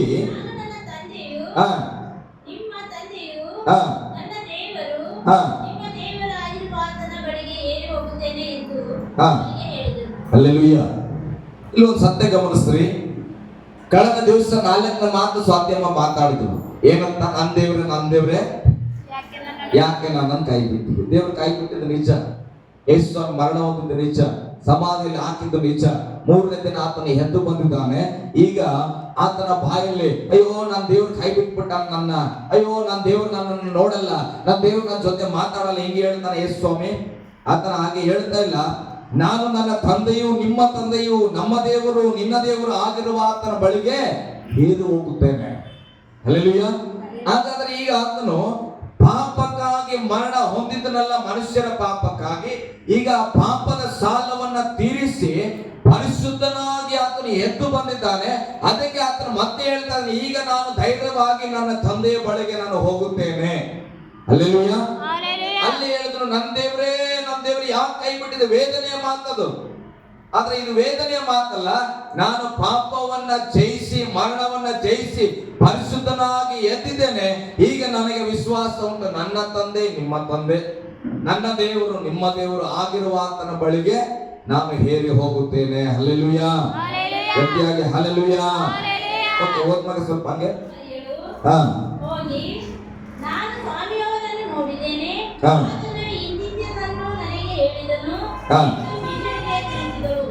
ಎಂದು ಶಿಷ್ಯರಿಗೆ ತಿಳಿಸಿದಳು. ಅದೇ ದಿವಸ ಅಂದರೆ ವಾರದ ಮೊದಲನೇ ದಿವಸ ಸಂಜೆಯಲ್ಲಿ ಶಿಷ್ಯರು ಯೆಹೂದ್ಯರ ಭಯದಿಂದ ತಾವು ಇದ್ದ ಮನೆಯ ಬಾಗಿಲುಗಳನ್ನ ಮುಚ್ಚಿಕೊಂಡಿರಲು ಯೇಸು ಬಂದು ನಡುವೆ ನಿಂತು, ನಿಮಗೆ ಸಮಾಧಾನವಾಗಲಿ ಅಂದನು. ಇದನ್ನು ಹೇಳಿದ ಮೇಲೆ ಅವರಿಗೆ ತನ್ನ ಕೈಗಳನ್ನು ಪಕ್ಕೆಗಳನ್ನು ತೋರಿಸಿದನು. ಹಲ್ಲೆಲೂಯ. ಮತ್ತಾಯನ ಸುವಾರ್ತೆ ನಾವು ಗಮನಿಸ್ತೇವೆ, ಯೇಸು ಸ್ವಾಮಿಯನ್ನ ಕಂಡ ಮಗ್ದಲದ ಮರಿಯಳು ಹೋಗಿ ಶಿಷ್ಯರಿಗೆ ಹೇಳ್ತಾರ, ನಮ್ಮ ಗುರು ಎದ್ದಿದ್ದಾನೆ, ಯೇಸು ಮರಣವನ್ನ ಜಯಿಸಿ ಎದ್ದಿದ್ದಾನೆ ಅಂತ ಹೇಳಿದಾಗ ಶಿಷ್ಯರೆಲ್ಲರೂ ಬಹಳ ಸಂತೋಷಪಟ್ಟರು. ಹಲ್ಲೆಲೂಯ. ಅವಾಗ ಥೋಮನೊಬ್ಬ ಅಲ್ಲಿ ಇರಲ್ಲ. ಥೋಮನ ಏನ್ ಹೇಳ್ತಾನೆ ಗೊತ್ತಾ? ನಾನು ಇದೆಲ್ಲ ನಂಬಂಗಿಲ್ಲ, ನಾನು ಏನ್ ಮಾಡ್ಬೇಕು, ನಾನು ಯೇಸುವನ್ನ ನೋಡ್ಬೇಕು, ಯೇಸುವಿನ ಕೈಯಲ್ಲಿ ಗಾಯ ಇರೋದನ್ನ ನಾನು ಕಾಣಬೇಕು, ಆ ಗಾಯದ ಒಳಗೆ ನಾನು ಏನ್ ಮಾಡ್ಬೇಕು, ಬೆರಳಿಟ್ಟು ನೋಡ್ಬೇಕಂತ. ಹಲ್ಲೆಲೂಯ. ನಮ್ಮ ಮನೆಯಲ್ಲಿ ಹೀಗೆ ಚರ್ಚೆ ಮಾಡುವಾಗ ಸತ್ಯವಾದ ಪ್ರಶ್ನೆ ಕೇಳಿದ್ರು ನನಗೆ. ಯೇಸು ಸ್ವಾಮಿ ಮಗ್ದಲದ ಮರಿಯಳಿಗೆ ಕಾಣಿಸಿಕೊಂಡಾಗ ಅವ್ರು ನಮಸ್ಕಾರ ಮಾಡಕ್ ಹೋದ್ರೆ ಅಂತ ಹೇಳ್ತಾನ, ನನ್ನನ್ನ ಮುಟ್ಟಬೇಡ್ರಿ, ನಾನೇನಾಗಿದ್ದೇನೆ, ಮಹಿಮೆಯಲ್ಲಿ ಇದ್ದೇನೆ, ತಂದೆ ಬಳಿಗೆ ಹೋಗಿಲ್ಲ, ನೀವು ಮುಟ್ಟಬೇಡ್ರಿ ಅಂತ ಹೇಳಿದ್ರು. ಹಾಗಾದ್ರೆ ಈಗ ಥೋಮ ನಾನು ನಂಬಬೇಕಾದ್ರೆ ಯೇಸುವನ್ನ ನೋಡಿ ಗಾಯದಲ್ಲಿ ಬೆರಳಿಟ್ರೇನೆ ನಂಬದಂತ ಹೇಳ್ತಾರೆ. ಹಲ್ಲೆಲೂಯ. ಹಾಗಾದ್ರೆ ಈಗ ಹೇಗೆ ಥೋಮನ ಬೆರಳಿಡ್ಲಿಕ್ಕೆ ಸಾಧ್ಯ ಅಂತ ಪ್ರಶ್ನೆಗಳು ಬರಬೇಕು ನಿಮ್ಮ ಹೃದಯದಲ್ಲಿ. ಹಲ್ಲೆಲೂಯ. ಗಟ್ಟಿಯಾಗಿ ಹಲ್ಲೆಲೂಯ, ಹಲ್ಲೆಲೂಯ. ಪ್ರಶ್ನೆಗಳು ಬರ್ತಾವ ಅಥವಾ ಏನ್ ಹೇಳಿದ್ರು ನಮ್ಗೆ ಗೊತ್ತಿದೆ. ಹಲ್ಲೆಲೂಯ. ಯೋಹಾನ ಬರೆದ ಸುವಾರ್ತೆ 20ನೇ ಅಧ್ಯಾಯ 24ನೇ ವಚನ ಓದ್ರಿ. ಯೇಸು ಬಂದಾಗ 12 ಮಂದಿ ಶಿಷ್ಯರೊಳಗೆ ಒಬ್ಬನಾದ ದಿದುಮನು ಎನಿಸಿಕೊಳ್ಳುವ ಥೋಮನು ಅವರ ಸಂಗಡ ಇರಲಿಲ್ಲ. ಆದ್ದರಿಂದ ಉಳಿದ ಶಿಷ್ಯರು ನಾವು ಸ್ವಾಮಿಯನ್ನು ನೋಡಿದ್ದೇವೆ ಎಂದು ಅವನಿಗೆ ಹೇಳಿದರು. ಅದಕ್ಕೆ ಅವನು, ನಾನು ಆತನ ಕೈಗಳಲ್ಲಿ ಮೊಳೆಗಳಿಂದಾದ ಗಾಯವನ್ನು ನೋಡಿ ಆ ಮೊಳೆಯ ಗಾಯದಲ್ಲಿ ನನ್ನ ಬೆರಳನ್ನು ಇಟ್ಟು ಆತನ ಪಕ್ಕೆಯಲ್ಲಿ ನನ್ನ ಕೈಯನ್ನು ಹಾಕಿದ ಹೊರತು ನಿಮ್ಮ ಮಾತನ್ನು ನಂಬುವುದೇ ಇಲ್ಲ ಅಂದನು. ಶಿಷ್ಯನ ಜೊತೆಗಿದ್ದ ಥೋಮ ಹೇಳ್ತಾನ, ನಾನು ಗಾಯವುಳ್ಳ ಕೈಗಳನ್ನ ನೋಡಿ ಆ ಗಾಯಗಳಲ್ಲಿ ಬೆರಳನ್ನ ಇಡದೆ ನಾನು ಒಪ್ಪಿಕೊಳ್ಳಲ್ಲ. ಹಲ್ಲೆಲೂಯ. ನೀವ್ ಯಾರು ಏನ್ ಬೇಕಾದ್ರೆ ಹೇಳ್ರಿ, ಯೇಸು ನೋಡಿನನ್ರಿ, ಮಾತಾಡಿನಿ ಅನ್ರಿ, ನನಗೆ ಗೊತ್ತಿಲ್ಲ, ನಾನು ಆತನ ನೋಡ್ಬೇಕು, ಆತನ ಗಾಯಗಳನ್ನ ನೋಡ್ಬೇಕು, ಗಾಯದಲ್ಲಿ ನನ್ನ ಬೆರಳನ್ನ ಇಟ್ಟು ನಾನು ಚೆಕ್ ಮಾಡ್ಲೇಬೇಕಂತ ಹೇಳಿದ್ರು. ಹಾಗಾದ್ರೆ ಈಗ ಥೋಮನು ನಮಗೆ ಸುವಾರ್ತೆಯನ್ನ ತಂದಿದ್ದಾನೆ. ಹಲ್ಲೆಲೂಯ. ಭಾರತ ದೇಶಕ್ಕೆ ಸುವಾರ್ತೆಯನ್ನ ಒತ್ತು ತಂದವನು ಥೋಮನು. ಹಾಗಾದ್ರೆ ಥೋಮನ ನಂಬಿಕೆಯಲ್ಲಿ ಬರಬೇಕಾದ್ರೆ ಅದ್ಭುತ ಏನ್ ನಡೀತು? ಹಾಗಾದ್ರೆ ಯೇಸು ಸ್ವಾಮಿಯ ಬೆರಳಿಗೆ ಆತನು ಕೈ ಇಟ್ಟನ. ನೋಡೋಣ ಮುಂದೆ ಓದಮ್ಮ. 26.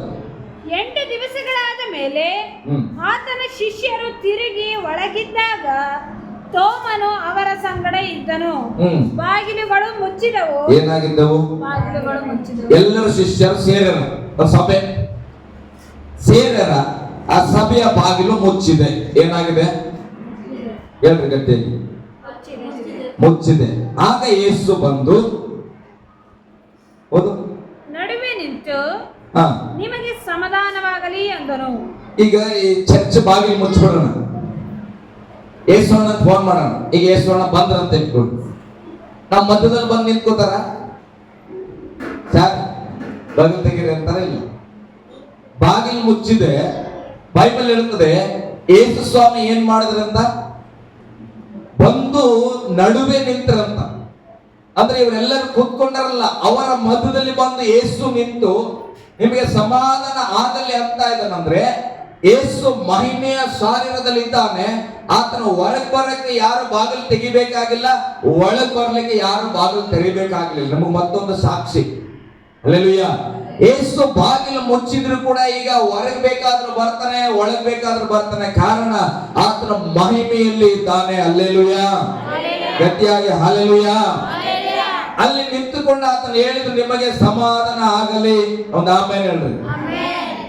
ಆಮೇಲೆ ಥೋಮನಿಗೆ ನಿನ್ನ ಬೆರಳನ್ನು ಈ ಕಡೆ ಚಾಚಿ. ನೋಡಪ್ಪ, ಥೋಮ ನಂಬಿಕೆ ಇಲ್ಲದವರು ಯಾರಾದ್ರೂ ಥೋಮನ ಹೃದಯ ನಿಮ್ಮಲ್ಲಿದ್ರೆ ಗಮನಿಸ್ರಿ ಕಡೆ. ಹಲ್ಲೆಲೂಯ. ಥೋಮನ್ ಏನ್ ಹೇಳ್ತಾ ಇದ್ದಾನೆ ಅಂದ್ರೆ, ನಾನು ಯೇಸುವನ್ನು ಕಣ್ಣಾರ ನೋಡ್ಬೇಕು, ನನ್ನ ಗಾಯನ ದೃಷ್ಟಿಸಿ ನೋಡ್ಬೇಕು, ಅದು ಮೊಳೆ ಹೊಡೆದಿದ್ದ ಗಾಯನ ಆಗಿರ್ಬೇಕು. ಎಷ್ಟು ಚೆನ್ನಾಗಿ ಹೇಳ್ತಾನೆ ನೋಡ್ರ, ಯಾವ್ದು ಗಾಯ ಆಗಿರಬಾರ್ದು, ಮೊಳೆ ಹೊಡೆದ ಗಾಯವನ್ನ ನಾನು ನೋಡ್ಲೇಬೇಕು, ಆ ಗಾಯದಲ್ಲಿ ಬೆರಳಿಟ್ಟು ನಾನು ನಂಬೋದು. ಹಲ್ಲೆಲೂಯಾ. ಕೆಲವ್ರು ಮನೇಲಿ ಇರ್ತಾವ, ತೋರ್ಸು ನಿನ್ ದೇವ್ರಿಗೆ ಮತ್ತ ನಂಬ್ಕೋತೇನೆ, ಏಸು ತೋರ್ಸು ಮತ್ತ ಏಸು ಕರಿ ಮತ್ತ ಇಲ್ಲಿ ಬರ್ಲಿ ನಾನು ನಂಬ್ಕೋತೇನೆ. ಹಲ್ಲೆಲೂಯಾ. ಇಬ್ಬರು ಕಳೆದಾಗ ಒಬ್ರು ಕಳೆದ್ರವ್ರು, ಇಳಿ ಸ್ವಾಮಿ ನೀನು ಇಳಿದ್ಬಿಡು ಕೆಳಗ, ನಾನು ಇಳಿಸ್ಬಿಡು, ಹಂಗಾರ ನಂಬ್ಕೋತೇನೆ ನಾನು. ಇನ್ನೊಬ್ಬ ಕಳ್ಳ ಏನ್ ಮಾಡ್ತಾನೆ, ನಾವು ಯೋಗ್ಯರ ಮರಣ ಹೊಂದಿದ್ದು ಈತ ದೇವಕುಮಾರನು. ಹಲ್ಲೆಲೂಯಾ. ಏನು ಪಾಪ ಮಾಡದೆ ಒಳ್ಳೆತನದಲ್ಲಿ ಸಿಲುಬೆ ಇರ್ತಾ ಇದ್ದಾನೆ ಎಂಬುದಾಗಿ ಪಶ್ಚಾತ್ತಾಪ. ಲೋಕದಲ್ಲಿ 2 ತರದ ಕಳ್ಳರು ವಿಶೇಷವಾಗಿ ಕ್ರೈಸ್ತ ಕುಟುಂಬದಲ್ಲಿ ಅದಾರ. ಹಲ್ಲೆಲೂಯಾ. ಕೆಲವರು ದೇವರ ಅದಾನ ಅಂದ್ರೆ ಕೆಲವರು ಎಲ್ಲದಾನ ಅಂತ ಪ್ರಶ್ನೆ. ಹಲ್ಲೆಲೂಯಾ. ಕೆಲವರು ಎದ್ದಾನ ಅಂತಂದ್ರೆ ಎಲ್ಲಿ ಎದ್ದಾನ ಅನ್ನೋ ಕೆಲವು ಪ್ರಶ್ನೆ. ಹಲ್ಲೆಲೂಯಾ. ಓಕೆ, ವಾಕ್ಯ ಮುಂದೆ. ತೋಮನನ್ನ ಕರೀತಾ ಇದ್ದಾನೆ ಯೇಸು. ಆಮೇಲೆ ತೋಮನಿಗೆ, ನಿನ್ನ ಬೆರಳನ್ನು ಈ ಕಡೆ ಚಾಚು, ನನ್ನ ಕೈಗಳನ್ನ ಮುಟ್ಟಿ ನೋಡು. ಹಲ್ಲೆಲೂಯಾ. ದೇವರ ಹೃದಯನ ನನಗೆ ಅರ್ಥ ಮಾಡ್ಕೊಳ್ಳೋಕೆ ಬಹಳ ಬಹಳ ಕಷ್ಟ ಆಯ್ತು. ನಾನು ಧ್ಯಾನಿಸ್ತಾ ಇದ್ದೆ, ಅರೇ ದೇವ್ರೆ, ದೇವ್ರು ಎಂತವನಪ್ಪ, ಎಷ್ಟು ಪ್ರೀತಿ ಮಾಡ್ತಾರ ಮನುಷ್ಯನಿಗೆ. ಅಲ್ಲಿ ನಮಸ್ಕಾರ ಬಂದವ್ರಿಗೆ ಹೇಳಿದ್ವಿ ನಾವು, ಮುಟ್ಬೇಡ್ರಮ್ಮ, ನಾನು ಇನ್ನ ತಂದೆ ಬಳಿಗೆ ಹೋಗಿಲ್ಲ ಅಂತ. ಇಲ್ಲಿ ಒಬ್ಬ ತೋಮ ಹೇಳ್ತಾನ, ನಾನು ಮುಟ್ಟೋದೆ ನಂಬದೇ ಇಲ್ಲ ಅಂತ. ಯೋಹಾನ್ ಸುವಾರ್ತೆ 3:16 ಏನ್ ಹೇಳ್ತದೆ, ಆತನನ್ನ ನಂಬುವ ಒಬ್ಬನಾದರೂ ನಾಶವಾಗಬಾರದು. ತೋಮ ನಂಬೇನೆ ಯೇಸು ಸ್ವಾಮಿಗೆ, ನಂಬಿನೇ ಓಡಾಡಿ ಜೊತೆಯಾಗ ಪಾಪ. ಯೇಸು ಸ್ವಾಮಿ ತೋಮ ಯೇಸು ಸ್ವಾಮಿ ಶಿಷ್ಯ ಅಂತ ಯಾರಿಗೆ ಕರೀತಾರೆ, ಆತನ ಸಂಗಡ ಇದ್ದವ್ರಿಗೆ ನಂಬಿಕೆ ಇದೆ. ಆದ್ರೆ ಈಗ ಅವನ ನಂಬಿಕೆ ಫೇಲ್ ಆಗ್ತಾ ಇದೆ, ಅಲ್ಲ, ನಂಬಿಕೆ ಕುಗ್ಗಿ ಹೋಗ್ತಾ ಇದೆ. ಅವನು ಏನೋ ಬಯಸ್ತಾ ಇದ್ದಾನೆ, ನಾನು ನೋಡ್ಬೇಕಂತ. ಹಾಗಾದ್ರೆ ಯೇಸು ಸ್ವಾಮಿ ಜಾಗದಾಗ ನಾವ್ಯಾರಾದ್ರೆ ಹೋಗತ್ತ, ಹೋಗ್ ನಮ್ಗೆ ಇಷ್ಟೋ ವರ್ಷದ ಜೊತೆಗಿದ್ದು ಇಷ್ಟು ಪ್ರಸಂಗ ಮಾಡಿದ್ರೆ ಇಷ್ಟೆಲ್ಲ ಹೇಳಿದ ಅದ್ಭುತ ಕಂಡೇನ, ಈಗ ಮತ್ತೆ ನಾನು ಮುಟ್ಬೇಕಂತ ಹೋಗಲಕ್ಕ ಮಣ್ಣಿಗೆ ಅನ್ಬಿಡ್ತಿರ್ವೇನು. ಆದ್ರೆ ದೇವರ ಹೃದಯ ಎಂತದ್ದು ಗೊತ್ತಾ, ಇವತ್ತು ಮೈಮೆ ಶರೀರದಲ್ಲಿ ಇದ್ದಾನೆ, ಆದ್ರೂ ಕೂಡ ಮುಟ್ಟಂಗಿಲ್ಲ. ಆದ್ರೆ ಹೇಳ್ತಾರೆ ತೋಮನೆ, ಬಾಯಿಲಿ ನಿನ್ ಬಾಯಲ್ಲಿ ನೋಡು, ನನ್ನ ಕೈಗಳನ್ನು ನೋಡು, ಈ ಕೈಗಳಲ್ಲಿ ನಿನ್ ಬೆರಳನ್ನ ಇಡು ಎಂಬುದಾಗಿ. ಹಲ್ಲೆಲೂಯಾ. ಗಟ್ಟಿಯಾಗಿ ಹಲ್ಲೆಲೂಯಾ. ದೇವರ ಹೃದಯ ಎಷ್ಟು ಶುದ್ಧವಾದದಂದ್ರೆ, ದೇವರು ಒಬ್ಬೊಬ್ಬ ಮನುಷ್ಯರನ್ನ ಎಷ್ಟು ಪ್ರೀತಿ ಮಾಡ್ತಾನಂದ್ರೆ, ಹೇಗಾದ್ರೂ ಮಾಡಿ ಅವನಲ್ಲಿ ನಂಬಿಕೆಯನ್ನ ಹುಟ್ಟಿಸಿ ಅವನಿಗೆ ರಕ್ಷಣೆ ಕೊಡ್ಲೇಬೇಕು ಅನ್ನೋದು ದೇವರ ಚಿತ್ತ. ನಾವೇನ್ ಮಾಡ್ತೇವೆ, ಸಣ್ಣ ಸಣ್ಣ ವಿಚಾರಗಳಿಗೆ ದೇವರು ಬಿಟ್ಟು ಓಡಕತ್ತೀವಿ. ದೇವ್ರು ಹೇಳ್ತಾನೆ, ಕರ್ಕೊಂಡು ಬರ್ಬೇಕು. ಪಾಪ ಮಾಡಿ ಆ ಸ್ತೋತ್ರ, ಕುಡ್ದಿಯ, ಒಡ್ದಿಯ, ಜಗಳಾಡಿದ್ಯಾ, ಇಸ್ಪಿಟ್ಟಾಡಿದ್ಯಾ, ಪರವಾಗಿಲ್ಲ ಮಗ, ಬಾಯಿ ಇವತ್ತ ನನ್ನ ಬಳಿ. ಹಲ್ಲೆಲೂಯಾ. ನಿನ್ನ ಆಶ್ರಮದಲ್ಲಿ ಇರೋದು ನನಗೆ ಇಷ್ಟ ಇಲ್ಲ, ನಾನು ರಕ್ತ ಸುರಿಸಿದ್ದು ನಿನ್ನ ರಕ್ಷಣೆಗಾಗಿ. ಯೇಸು ಸ್ವಾಮಿ ಯಾಕೆ ಸಿಲುಬೆನೇರನ, ತೋಮ ರಕ್ಷಣೆ ಹೊಂದಬೇಕಂತ. ಈಗ ತೋಮನ ನಂಬಿಕೆಯಿಂದ ಬಿದ್ದು ಹೋದ್ರೆ ಯೇಸು ಸ್ವಾಮಿ ಅಷ್ಟು ಪ್ರಯಾಸ ಪಟ್ಟು ಸಿಲುಬೆ ಏರೋದಕ್ಕೆ ಫಾಯ್ದೆ ಅಂತ ಬರ್ತದ. ಹಲ್ಲೆಲೂಯಾ. ಕರಿತಾ ಇದ್ದಾನೆ ತೋಮನನ್ನ, ತೋಮನೇ ಇಲ್ಲಿ ಬಾಯಿ ಕಡೆ ನಿನ್ನ ಬೆರಳನ್ನ ನನ್ನ ಕೈ ಕಡೆಗೆ ಚಾಚಿ ನನ್ನ ಕೈಗಳನ್ನ ಮುಟ್ಟಿ ನೋಡು. ಹಲ್ಲೆಲೂಯಾ. ಗಟ್ಟಿಯಾಗಿ ಹಲ್ಲೆಲೂಯಾ. ದೇವರ ಹೃದಯ ನೋಡ್ರಿ, ಆತನ ಮೈಮೆ ಶಾರೀರದಲ್ಲಿ ಇದ್ರು ಕೂಡ ಆ ಒಬ್ಬ ಮನುಷ್ಯನಿಗಾಗಿ ಹೇಳ್ತಾರೆ, ತಗೋ ಮುಟ್ಟು ನೋಡು. ಆದ್ರೆ ನಂಬಿಕೆ ಇಲ್ಲದವನಂತ ಇರಬೇಡ. ಹೋದ್ರಿ ಮುಂದೆ, ಮುಟ್ಟಿ ನೋಡು, ನಿನ್ನ ಕೈ ಚಾಚಿ ನನ್ನ ಪಕ್ಕೆಯಲ್ಲಿ ಹಾಕು.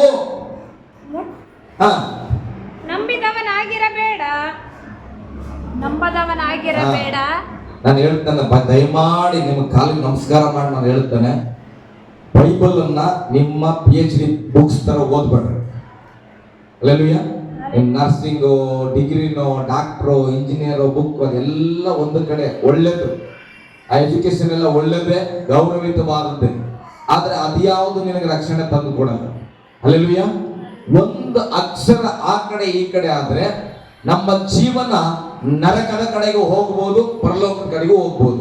ಇಲ್ಲಿ ವಚನ ಹೇಳ್ತದೆ, ತೋಮನ ಇಲ್ಲಿ ಬಾಯಿಲಿ ನೋಡು ನನ್ನ ಕೈಗಳನ್ನ, ನಿನ್ನ ಕೈಗಳನ್ನ ಈ ಕಡೆ ಚಾಚಿ ನನ್ನ ಪಕ್ಕೆ ಅದ್ರ ಡ್ಯಾಮೇಜ್ ಆಗಿದಿಲ್ಲ, ಮೊಳೆ ಹೊಡೆದು ಅದರ ಒಳಗಡೆ ನಿನ್ನ ಕೈಯನ್ನ ಇಟ್ಟು ನೋಡು.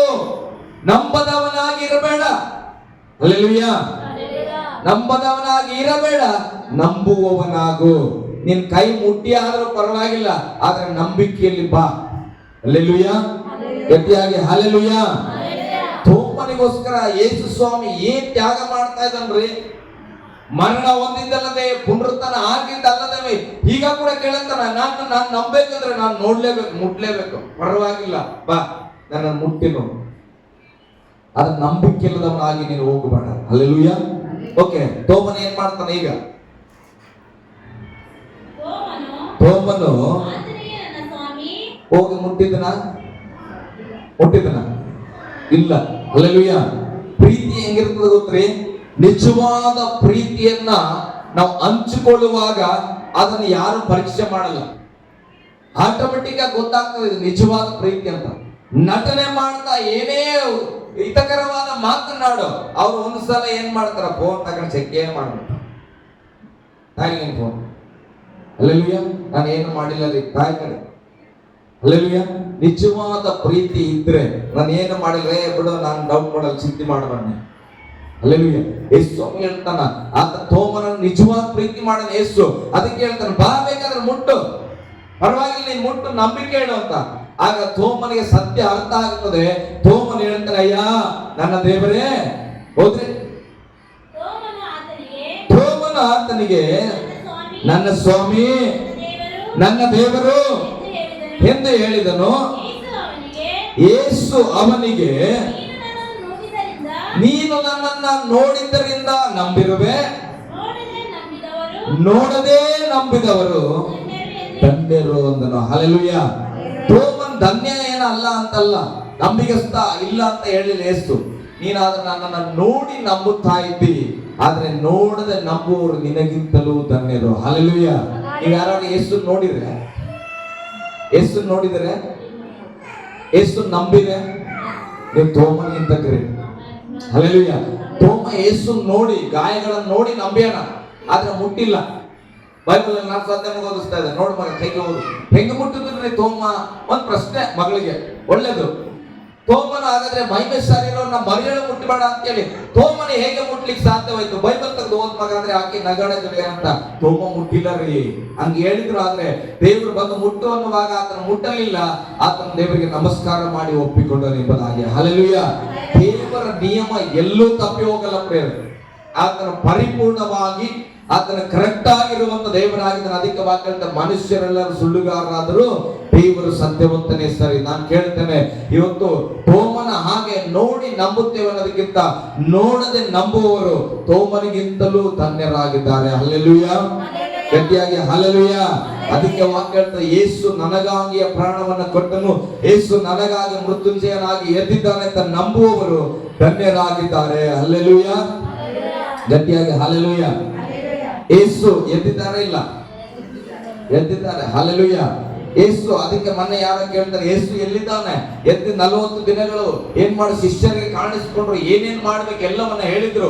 ಲೋಕದ ಕಟ್ಟ ಕಡೆಯವರೆಗೆ ಹೋಗಿ ಸುವಾರ್ತೆಯನ್ನ ಸಾರಿ ನಂಬುವವರಿಗೆ ದೀಕ್ಷಾ ಸ್ಥಾನವನ್ನು ಕೊಟ್ಟು ಅವರನ್ನ ಪವಿತ್ರಾತ್ಮನ ನಡತೆಯಲ್ಲಿ ನೀವು ನಡೆಸ್ತೀರಿ. ಹಲ್ಲೆಲೂಯಾ. ಅವರನ್ನ ಶಿಷ್ಯರನ್ನಾಗಿ ಮಾಡ್ರಿ ಅಂತೇಳಿ ಅವ್ರು ಏನ್ ಮಾಡಿದ್ರು, ಪರಲೋಕಕ್ಕೆ ಆರೋಹಣ ಆಗಿದ್ದಾರೆ. ಯೇಸು ಸ್ವಾಮಿ ಬದುಕಿದ್ದಾಗಲೇ ಹೇಳಿದ್ರು ಶಿಷ್ಯರ ಸಂಗಡ, ನಾನು ಸ್ವಲ್ಪ ಕಾಲವಾದ ಮೇಲೆ ನಿಮ್ಮ ಸಂಗಡ ಇರಂಗಿಲ್ಲ, ನಾನು ಹೋಗುವ ಸಮಯ ಬಂದಿದೆ, ನಾನು ಹೋಗುತ್ತೇನೆ, ಆದ್ರೆ ನಿಮ್ಮನ್ನು ಒಬ್ಬಂಟಿಗನಾಗಿ ಬಿಡುವುದಿಲ್ಲ, ನಾನು ನಿಮಗೆ ಒಬ್ಬ ಸಹಾಯಕನನ್ನು ಕೊಡುತ್ತೇನೆ, ಆತನ ಪವಿತ್ರಾತ್ಮನು. ಹಲ್ಲೆಲೂಯಾ. ಇವತ್ತು ಪವಿತ್ರಾತ್ಮನು ನಮಗೆ ಸಹಾಯಕನಾಗಿ ನಮ್ಮ ಸಂಗಡ ಇದ್ದಾನೆ. ಯೆಹೋವನ ಬಲಪಾಸದಲ್ಲಿ ಯೇಸು ಸ್ವಾಮಿ 24 ಗಂಟೆ 7 ದಿನಗಳ ಕಾಲ ಆತನು ಯಾವಾಗಲೂ ಹಗಲು ರಾತ್ರಿ ನನಗಾಗಿ ನಿನಗಾಗಿ ಪ್ರಾರ್ಥಿಸುವವನಾಗಿದ್ದಾನೆ. ಹಲ್ಲೆಲೂಯಾ. ಅದಕ್ಕಾಗಿ ನಾನು ಹೇಳ್ತೇನೆ, ನಮಗಾಗಿ ಯಾವುದೋ ಮರಿಯಳು, ದಾವೀದನು ಅಥವಾ ಇಸಾಕ, ಇಮ್ಮಾನುವೇಲ್ ಯಾರೋ ಬಂದು ಪ್ರಾರ್ಥನೆ ಮಾಡೋದು ಬೇಕಾಗಿಲ್ಲ. ನನಗಾಗಿ ನಿಜವಾದ ಇಮ್ಮಾನುವೇಲನಾಗಿರುವಂತ ಯೇಸು ಯೆಹೋವನ ಬಲಪಾಸದಲ್ಲಿ ಅರಸಿಗೆ ಒಳ್ಳೆ ಆರೋಗ್ಯ ಕೊಡು, ಅರಸನ ಒಳ್ಳೆ ಸೇವಕನಾಗಿ ಮಾಡು, ಅರಸಿಗೆ ಬೇಕಾದ ಅಗತ್ಯತೆಗಳನ್ನು ಕೊಡು ಎಂಬುದಾಗಿ ನನ್ನ ಯೇಸು ಅಲ್ಲಿ ಪ್ರಾರ್ಥಿಸುವನಾಗಿದ್ದಾನೆ. ಇಲ್ಲಿ ನಾನು ನೀನು ಏನ್ ಮಾಡಬೇಕು? ಪವಿತ್ರಾತ್ಮನನ್ನು ಹೊಂದಿಕೊಂಡು ಪ್ರಾರ್ಥನೆ ಮಾಡಿದ್ರೆ ಆ ಪವಿತ್ರಾತ್ಮನ ಭಾಷೆ, ಯೇಸುವಿನ ಭಾಷೆ, ತಂದೆಯಾದ ದೇವರ ಭಾಷೆ ಒಂದೇ ಆಗಿರುವ ಕಾರಣ ನಿನ್ನ ಪ್ರಾರ್ಥನೆಗಳಿಗೆ ಸದುತ್ತರ ದೊರಕುವಂತದಾಗಿದೆ. ಹಲ್ಲೆಲೂಯಾ. ಗಟ್ಟಿಯಾಗಿ ಹಲ್ಲೆಲೂಯಾ. ಅದಕ್ಕೆ ಪವಿತ್ರಾತ್ಮನ ಹಿಡ್ಕೊಂಡು ಪ್ರಾರ್ಥನೆ ಮಾಡ್ರಿ, ಪವಿತ್ರಾತ್ಮ ಒಟ್ಟಿಗೆ ಪ್ರಾರ್ಥನೆ ಮಾಡ್ರಿ. ಆ ಪ್ರಾರ್ಥನೆ ಯೇಸು ಸ್ವಾಮಿಗೆ ಕನೆಕ್ಟ್ ಆಗ್ತದೆ. ಯೇಸು ಸ್ವಾಮಿ ರೆಕಮೆಂಡ್ ಆಯ್ತಂದ್ರೆ ಆ ತಂದೆಯಾದ ದೇವರು ಆತನ ಆಮೇನ್ ಅಂತ ಹೇಳ್ತಾನೆ. ಹಲ್ಲೆಲೂಯಾ. ಗಟ್ಟಿಯಾಗಿ ಹಲ್ಲೆಲೂಯಾ. ಯೇಸು ಪುನರುತ್ಥಾನ ಆಗಿದ್ದಾನೆ. ಹಾಗಾದ್ರೆ ನಾನು ನೀವು ಕೂಡ ಮರಣವನ್ನ ಜಯಿಸಿದ್ದೇವೆ. ಒಂದು ವಚನ ಓದೋಣ. ಎಫೆಸದವರಿಗೆ ಬರೆದ ಪತ್ರಿಕೆಗೆ ಬೇಗ ಬನ್ರಿ. ಎಫೆಸ ಪತ್ರಿಕೆ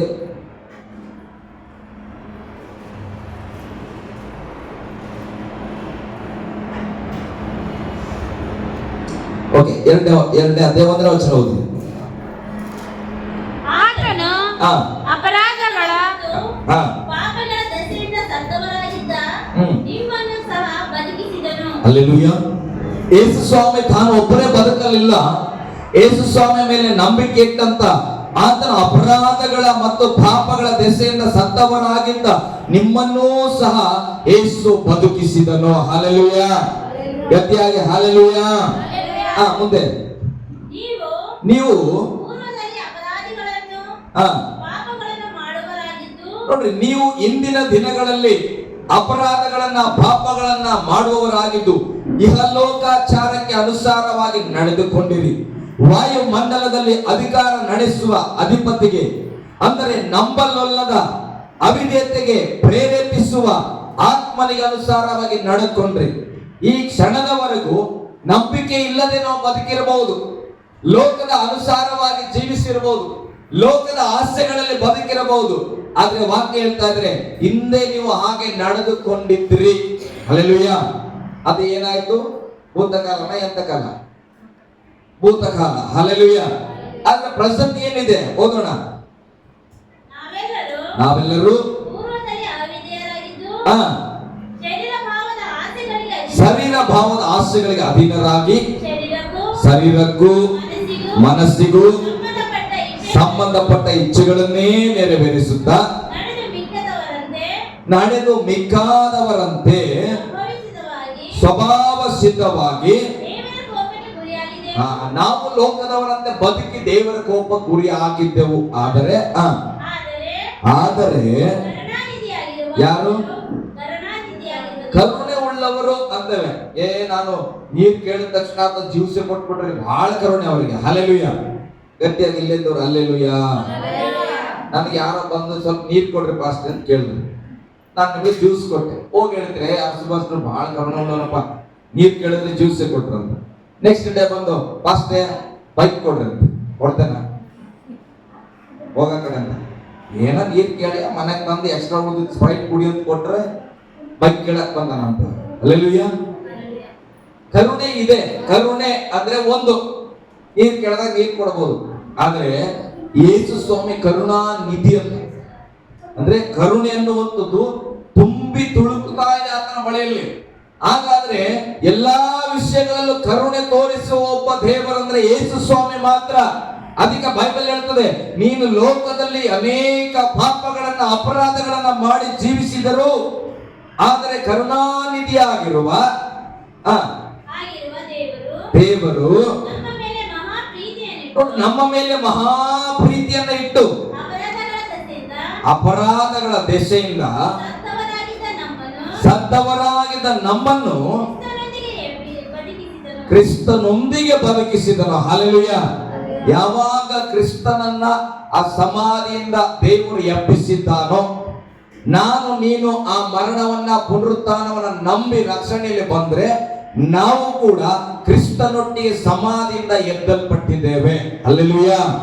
ಅದಕ್ಕೆ ಬೈಬಲ್ ಹೇಳ್ತದೆ, ಕ್ರಿಸ್ತನೊಂದಿಗೆ ನಮ್ಮನ್ನ ಎಬ್ಬಿಸಲ್ಪಟ್ಟನು. ನಾನು ಮೊನ್ನೆ ಹೇಳಿದ್ದೇನೆ, ನಾವು ಕೂಡ ನಿಜವಾಗಿ ನನ್ನ ಜೀವಿತದಲ್ಲಿ ಗುಡ್ ಫ್ರೈಡೆ ಹಾಕ್ಬೇಕಾದ್ರೆ ಯೇಸುವಿನ ಸಂಗಡ ನಾನು ಸಿಲುಬೆಯಲ್ಲಿ ಜಡಿಯಲ್ಪಡಬೇಕು. ನಾನು ಯೇಸುವಿನ ಸಂಗಡ ಲೋಕದ ಪಾಲಿಗೆ ಸತ್ತವನಾಗಿ ಜಡಿಯಲ್ಪಟ್ಟು ನಾನು ಕೂಡ ಭೂಮಿಯಲ್ಲಿ ಲೋಕದ ಪಾಪದ ಪಾಲಿಗೆ ಸತ್ತು ಉಣಲ್ಪಟ್ಟವನಾಗಿದ್ರೆ ಇವತ್ತು ಯೇಸುವಿನ ಸಂಗಡ ನನ್ನನ್ನು ಕೂಡ ದೇವರು ಮರಣದಿಂದ ಎಬ್ಬಿಸುವವನಾಗಿದ್ದಾನೆ. ಹಲ್ಲೆಲೂಯಾ. ಗಟ್ಟಿಯಾಗಿ ಹಲ್ಲೆಲೂಯಾ. ಬೈಬಲ್ ಹೇಳ್ತದೆ, ಆತನು ಕ್ರಿಸ್ತನೊಂದಿಗೆ ಆಲ್ರೆಡಿ ಬದುಕಿಸಿದನು. ಬದುಕಿಸುತ್ತಾನೆ ಅಂತದ ಅಂದ್ರೆ ನಾವು ನಂಬಕ್ಕಿಂತ ಮುಂಚೆನೆ ನಾವು ಏನಾಗಿದ್ದೇವೆ, ಬದುಕಿದ್ದೇವೆ. ನಾವು ನಂಬಬೇಕೀಗ. ನಮಗ್ ಗೊತ್ತಿಲ್ಲ ಯೇಸುವಿನ ಸಂಗಡ ನಾವು ಸತ್ತು ಯೇಸುವಿನ ಸಂಗಡ ಹೂಣಲ್ಪಟ್ಟು ಯೇಸುವಿನ ಸಂಗಡ ಆಲ್ರೆಡಿ ನಾವು ಕೂಡ ಎದ್ದಿದ್ದೇವೆ. ಆಗ ನಮಗೆ ಸತ್ಯ ಗೊತ್ತಿರಲಿಲ್ಲ. ವಾಕ್ಯ ಓದಿದಾಗ ಇವಾಗ ಗೊತ್ತಾಗ್ತಾ ಇದೆ, ನಾನು ಲೋಕದ ಪಾಲಿಗೆ ಸತ್ತಿದ್ದೇನೆ, ಪಾಪವು ಮುಗಿದು ಹೋಗಿದೆ, ನಾನು ಪಾಪಿ ಅಲ್ಲ, ನನ್ನನ್ನು ದೇವರು ಪರಿಶುದ್ಧವಾಗಿ ಎಬ್ಬಿಸಲ್ಪಟ್ಟಿದ್ದಾನೆ. ಹಾಗಾಗಿ ಇವತ್ತು ನಾವು ಎದೆ ತಟ್ಟಿ ಹೇಳಬೇಕು, ನಾವು ನೀತಿವಂತರಾಗಿದ್ದೇವೆ. ಹಲ್ಲೆಲೂಯಾ. ಗಟ್ಟಿಯಾಗಿ ಹಲ್ಲೆಲೂಯಾ.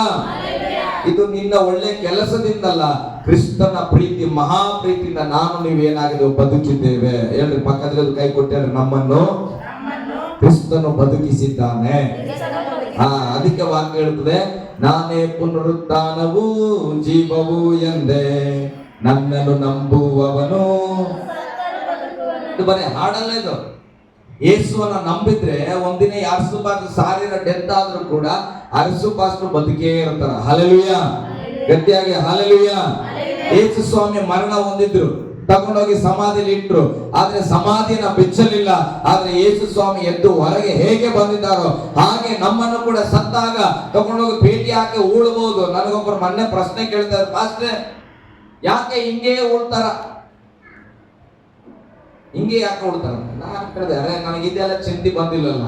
ನಾನು ಅನ್ಕಡೆ ಮನಸ್ಸಲ್ಲಿ ನನ್ನ ಹಿಂಗ್ ಉಳ್ಬಿಡ್ರಿ, ಈಶಾನ್ಯ ದಿಕ್ಕಿಗೂ ನೈಋತ್ಯ ದಿಕ್ಕಿಗೂ ಏನ್ ಮಾಡ್ಬೇಕು, ನಾನು ಸತ್ತಾಗ ಉಲ್ಟಾ ಎಕ್ಸ್ಟ್ರಾ ಉಳ್ಬಿಡ್ರಿ. ಆದ್ರೆ ನನಗೆ ನಂಬಿಕೆ ಇದೆ, ನಾನು ಯೇಸು ಬಂದಾಗ ಎದ್ದೆ ಹೇಳ್ತೀನಿ. ಹಲ್ಲೆಲೂಯಾ. ಯೇಸು ಯಾವ ದಿಕ್ಕಿಗೆ ಉಳಿದ್ರೆ ಹೇಳ್ತೀರಿ, ಶಿಲುಬೆ ಹಾಕಿದ್ರೆ ಹೇಳ್ತೀರಿ, ಭೇಟಿ ಹಿಂಗೇ ಇರ್ಬೇಕಂತ ಹೇಳಿಲ್ಲ. ದೇವರು ಹೇಳಿದ್ದು, ಯೇಸುವನ್ನ ನಂಬಿದ್ರೆ ನಿನ್ನನ್ನ ಆಲ್ರೆಡಿ ಆತನ ಮರಣದಿಂದ ಎಬ್ಬಿಸಿದ್ದಾನೆ. ಹಲ್ಲೆಲೂಯಾ. ನಾನು ಆಲ್ರೆಡಿ ಮರಣದಿಂದ ಎದ್ದು ಬಿಟ್ಟಿದ್ದೇನೆ. ನನ್ನ ಹೇಗೆ ಊತಾಕಿದ್ರು ಪರವಾಗಿಲ್ಲ, ನನಗೆ ಅದರ ಚಿಂತೆ ಇಲ್ಲ. ನಾನು ಆಲ್ರೆಡಿ ಯೇಸುವಿನ ಸಂಗಡ ಎಬ್ಬಿಸಲ್ಪಟ್ಟವನಾಗಿದ್ದೇನೆ. ಹಲ್ಲೆಲೂಯಾ. ಗಟ್ಟಿಯಾಗಿ ಹಲ್ಲೆಲೂಯಾ. ಪಕ್ಕದಲ್ಲಿ ಕೈ ಕೊಟ್ಟು ನೀವು ಆಲ್ರೆಡಿ ಎದ್ದಿರಿ. ಯೇಸು ಎದ್ದಿದ್ದಾನೆ, ನಾವು ಎದ್ದಿದ್ದೇವೆ. ಹಲ್ಲೆಲೂಯಾ. ಓಕೆ, ಮುಂದೆ ಹಂಗೆ ಕೃಪೆಯಿಂದ ರಕ್ಷಣೆ ಹೊಂದಿದವರಾಗಿದ್ದೀರಿ. ಹೇಳ್ರಿ, ಪಕ್ಕದಲ್ಲಿ ಬದುಕಿಸಿದ್ದಲ್ಲದೆ. ಮತ್ತೆ ಏನಿದೆಪ್ಪ, ನಾವು ಬದುಕಿರುವುದಲ್ಲದೆ, ಅಷ್ಟಕ್ಕೆ ಬಿಟ್ಟಿಲ್ಲ ದೇವರು, ಬದುಕಿಸಿದ್ದಲ್ಲದೆ ತಾನು ಕ್ರಿಸ್ತ ಯೇಸುವಿನಲ್ಲಿ ನಮಗೆ ಮಾಡುವ ಉಪಕಾರದ ಮೂಲಕ ತನ್ನ ಅಪಾರವಾದ ಕೃಪಾ ಅತಿಶಯವನ್ನು ಮುಂದಿನ ಯುಗಗಳಲ್ಲಿ ತೋರಿಸಬೇಕೆಂದು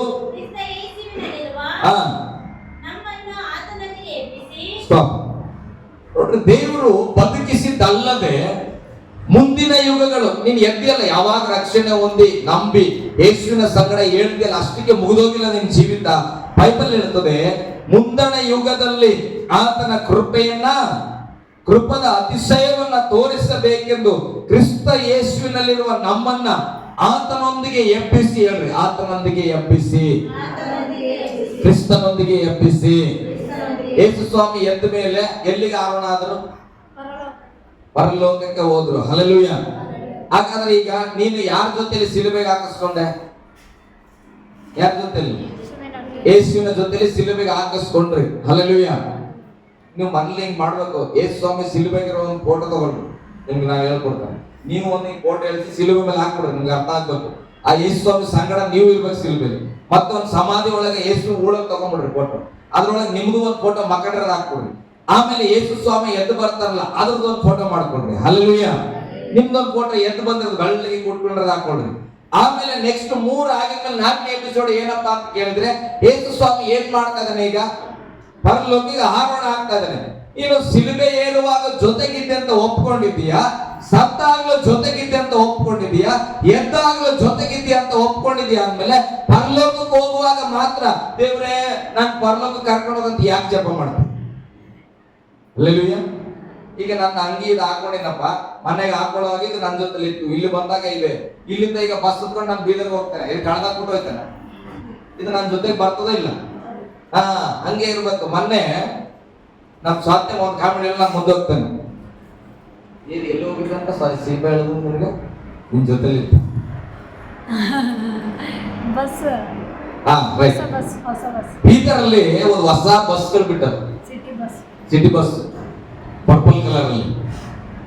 ಸ್ವಾತ್ಯಮ್ಮ ಮನೆಗೆ ಬಂದು ಹೇಳಿದ್ರಂತ, ಏ ಅಕ್ಕ ಬಸ್ ಬಿಟ್ಟದ, ನಿಂಗೆ ಗೊತ್ತಿಲ್ಲ, ಅದು ಸೀಟ್ ಎಲ್ಲ ಭಾರಿ ಅದ, ಅದ್ರೊಳಗೆ ಕುತ್ಕೊಂಡಿದ್ದಾರೆ ಚಂದ ಅನಿಸ್ತದ, ಎತ್ತರಕ್ಕೆ ಮಾಡ್ರ ಸೀಟ್.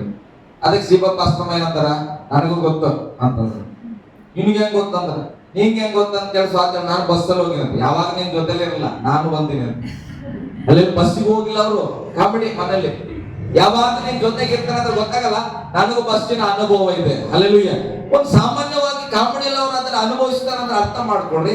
ಯೇಸುವಿನ ಸಂಗಡ ಸಾಯಕ್ ನೀನ್ ರೆಡಿ ಇದ್ದಿ, ಯೇಸುವಿನ ಸಂಗಡ ಸಮಾಧಿಗೆ ಹೋಗಕ್ಕೆ ರೆಡಿ ಇದ್ದಿ, ಯೇಸುವಿನ ಸಂಗಡ ಎದ್ದೇಳಕ್ಕೆ ನೀನ್ ರೆಡಿ ಇದ್ದ ಮೇಲೆ ನಿನ್ಗೆ ವಿಶ್ವಾಸ ಇರಬೇಕು, ಯೇಸುವಿನ ಸಂಗಡ ನಾನು ಪರಲೋಕಕ್ಕೆ ಹೋಗ್ಲಿಕ್ಕೆ ಸಿದ್ಧವಾಗಿದ್ದೇನೆ. ಹಲ್ಲೆಲೂಯಾ.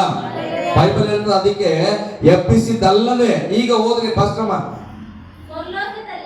ಪರಲೋಕದಲ್ಲಿ ಆತನೊಂದಿಗೆ, ಕ್ರಿಸ್ತ ಯೇಸುವಿನಲ್ಲಿ ನಮ್ಮನ್ನು ಆತನೊಂದಿಗೆ ಎಬ್ಬಿಸಿ ಪರಲೋಕದಲ್ಲಿ ಆತನ ಜೊತೆಯಲ್ಲಿ ಕೂಡಿಸಿದ್ದಾನೆ. ಕೂಡಿಸುವನು ಅಲ್ಲ, ಕರ್ಕೊಂಡು ಹೋಗುವನು ಅಲ್ಲ. ಬೈಬಲ್ ಹೇಳ್ತದೆ ಆದ್ರೆ ಆತನೊಂದಿಗೆ ನೀನು ಪರಲೋಕದಲ್ಲಿ ಕೂತಿದ್ದಿ. ಹಲ್ಲೆಲೂಯಾ. ಆತ್ಮೀಯವಾದ ವಿಷಯಗಳನ್ನ ನಂಬಬೇಕು. ನಾನು ಅದಕ್ಕೆ ನನ್ನನ್ನು ಕರ್ಕೊಂಡೋಗಿ ಸ್ವಾಮಿ ಅಂತ ನಾನು ಯಾವತ್ತೂ ಜಪ ಮಾಡಲಿಲ್ಲ, ನಾನು ಮಾಡೋದು ಇಲ್ಲ. ಹಲ್ಲೆಲೂಯಾ. ಮತ್ತೆ ಒಂದು ಹಾಡು ಹಾಡ್ತೇವಲ್ಲ, ಪರಲೋಕದಲ್ಲಿ ಒಂದು ಸ್ಥಳವ ನನಗೆ ಕೊಡಿ ಎಷ್ಟು. ನನಗೆ ಅದ್ರ ಹಾಡ ನನಗೆ ಲೈನ್ ಇಷ್ಟ ಇಲ್ಲ. ಯಾಕಂದ್ರೆ ಏಸುನೇ ಹೇಳಲ್ಲ, ನಿನ್ನಗಾಗಿ ನಾನು ಒಂದು ಮನೆ ಕಟ್ಟಕ್ಕೆ ಹೋಗಿನಿ ಅಂತ. ನನಗೆ ನಂಬಿಕೆ ಇದೆ.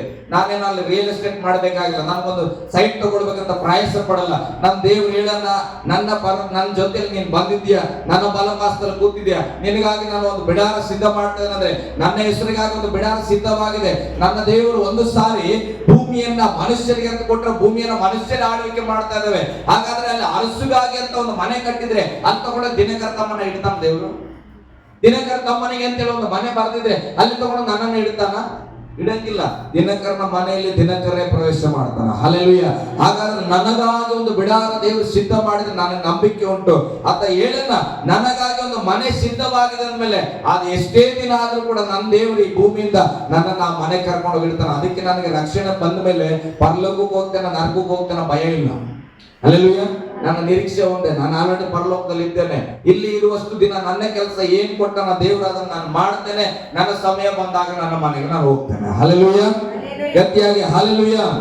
ಯೇಸು ಎದ್ದಿದ್ದಾನೆ ಅಂತ ನಂಬುವ ನಾವು ಕೂಡ ನಂಬಬೇಕು. ನಾವು ಕೂಡ ಮರಣದಿಂದ ಎದ್ದಿದ್ದೇವೆ. ಯೇಸು ಪರಲೋಕದಲ್ಲಿ ಇರುವುದಾದ್ರೆ ನಮಗೆ ನಂಬಿಕೆ ಇರಬೇಕು, ನಾವು ಒಂದು ದಿನ ಆ ಪರಲೋಕದಲ್ಲಿ ಇರುವವರಾಗಿದ್ದೇವೆ. ಹಲ್ಲೆಲೂಯಾ. ಓಕೆ, ಮತ್ತೊಂದು ಸ್ವಲ್ಪ ಓದ್ಬಿಟ್ರೆ ನಾನು ಮುಂದೆ ಮುಗಿಸ್ಬಿಡ್ತೇನೆ. ನಂಬಿಕೆಯ ಮೂಲಕ ಕೃಪೆಯಿಂದಲೇ ರಕ್ಷಣೆ ಹೊಂದಿದವರಾಗಿದ್ದೀರಿ. ಆ ರಕ್ಷಣೆಯು ನಿಮ್ಮಿಂದ ಉಂಟಾದದಲ್ಲ. ಈಗ ನಾನು ರಕ್ಷಣೆ ಹೊಂದಿದ್ದೇನೆ ಅಂದ್ರೆ ನನ್ನ ಪ್ರಯಾಸದಿಂದ ಉಂಟಾಗಿಲ್ಲ, ದೇವರು ಉಚಿತವಾಗಿ ನನಗೆ ಕೊಟ್ಟನು.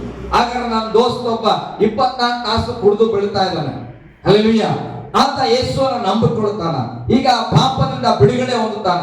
ಹಾಗಾದ್ರೆ ಬೈಬಲ್ ಹೇಳ್ತದೆ ಆತನ ಒಳ್ಳೆತನ ಕೆಟ್ಟತನ ನೋಡಿಲ್ಲ, ಆತನ ಯೇಸುವನ್ನ ನಂಬಿ ಆ ಕ್ರಿಯೆಯನ್ನ ಬಿಡುವುದಕ್ಕೆ ಮನಸ್ಸು ಮಾಡಿದ್ರೆ ಆತನಿಗೆ ಕೂಡ ಅರಸುಪಾಸ್ಗೆ ಸಿಕ್ಕ ರಕ್ಷಣೆ ಸಿಗ್ತದೆ.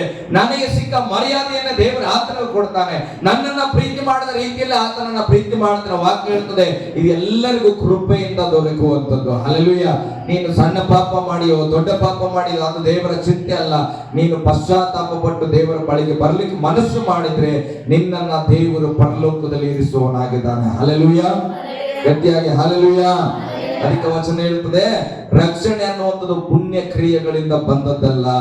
ಹಲ್ಲೆಲೂಯಾ. ಏನು ರಕ್ಷಣೆ ಅನ್ನೋದು ಪುಣ್ಯ ಕ್ರಿಯೆಯಿಂದ ಬರಲಿಲ್ಲ, ದೇವರು ಉಚಿತವಾಗಿ ಕೊಟ್ಟಿದ್ದಾನೆ. ಹಲ್ಲೆಲೂಯಾ. ಮತ್ತೊಂದು ಸಾರಿ ಹೇಳೋಣ, ನನ್ನ ಯೇಸು ಎದ್ದಿದ್ದಾನೆ, ಮರಣವನ್ನ ಜಯಿಸಿದ್ದಾನೆ. ಯೇಸುವಿನ ಸಂಗಡ ನಾನು ಸಹ ಮರಣವನ್ನು ಈ ಲೋಕವನ್ನು ಜಯಿಸಿದ್ದೇವೆ. ತಿರುಗಿ ಯೇಸು ಬರುವಾಗ ನಾವು ಸಹ ಪರಲೋಕಕ್ಕೆ ಹೋಗುವವರಾಗಿದ್ದೇವೆ. ಯೇಸುವಿನ ನಾಮದಲ್ಲಿ ಆಮೆನ್. ಹಲ್ಲೆಲೂಯಾ. ಇದ್ರ ಮೇಲೆ ಏನಾದ್ರೂ ಭಯ ನಿಮ್ಗಿದ್ರೆ ನನ್ನ ಕಾಂಟ್ಯಾಕ್ಟ್ ಮಾಡಿ.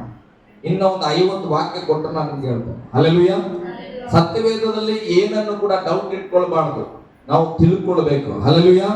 ಯೇಸು ಸ್ವಾಮಿ ಈಗ ನಮಗೆ ಪಸ್ಕ ಹಬ್ಬವನ್ನ ಬದಲಾವಣೆ ಮಾಡಿಕೊಟ್ಟಿದ್ದಾನೆ. ಈಗ 7 ದಿನಗಳ ಕಾಲ ನಾವು ಪಸ್ಕ ಹಬ್ಬ ಮಾಡಲ್ಲ, ಮೇಕೆಗಳನ್ನ ತಂದು ಬಲಿ ಕೊಡಲ್ಲ. ಹಾಗಾದ್ರೆ ಏನ್ ಮಾಡ್ತೇವೆ? ತಲೆಮಾರಿಗೂ ನೀನು ಪಶ್ಚಾತ್ತಾಪವನ್ನ ಮಾಡ್ಬೇಕಂತ ದೇವ್ರು ಹೇಳಿದ್ರೆ, ನೀವು ಯಾವಾಗ ಪಶ್ಚಾತ್ತಾಪ ಮಾಡ್ತೇವೆ ನಮ್ಮ ಮನೆಯವ್ರನ್ನ ಬಿಟ್ಟು ಯಾರಾದ್ರೂ ಆನ್ಸರ್ ಮಾಡಿ. ಪಶ್ಚಾತ್ತಾಪ ಮಾಡ್ತೇವೆ ನಾವು?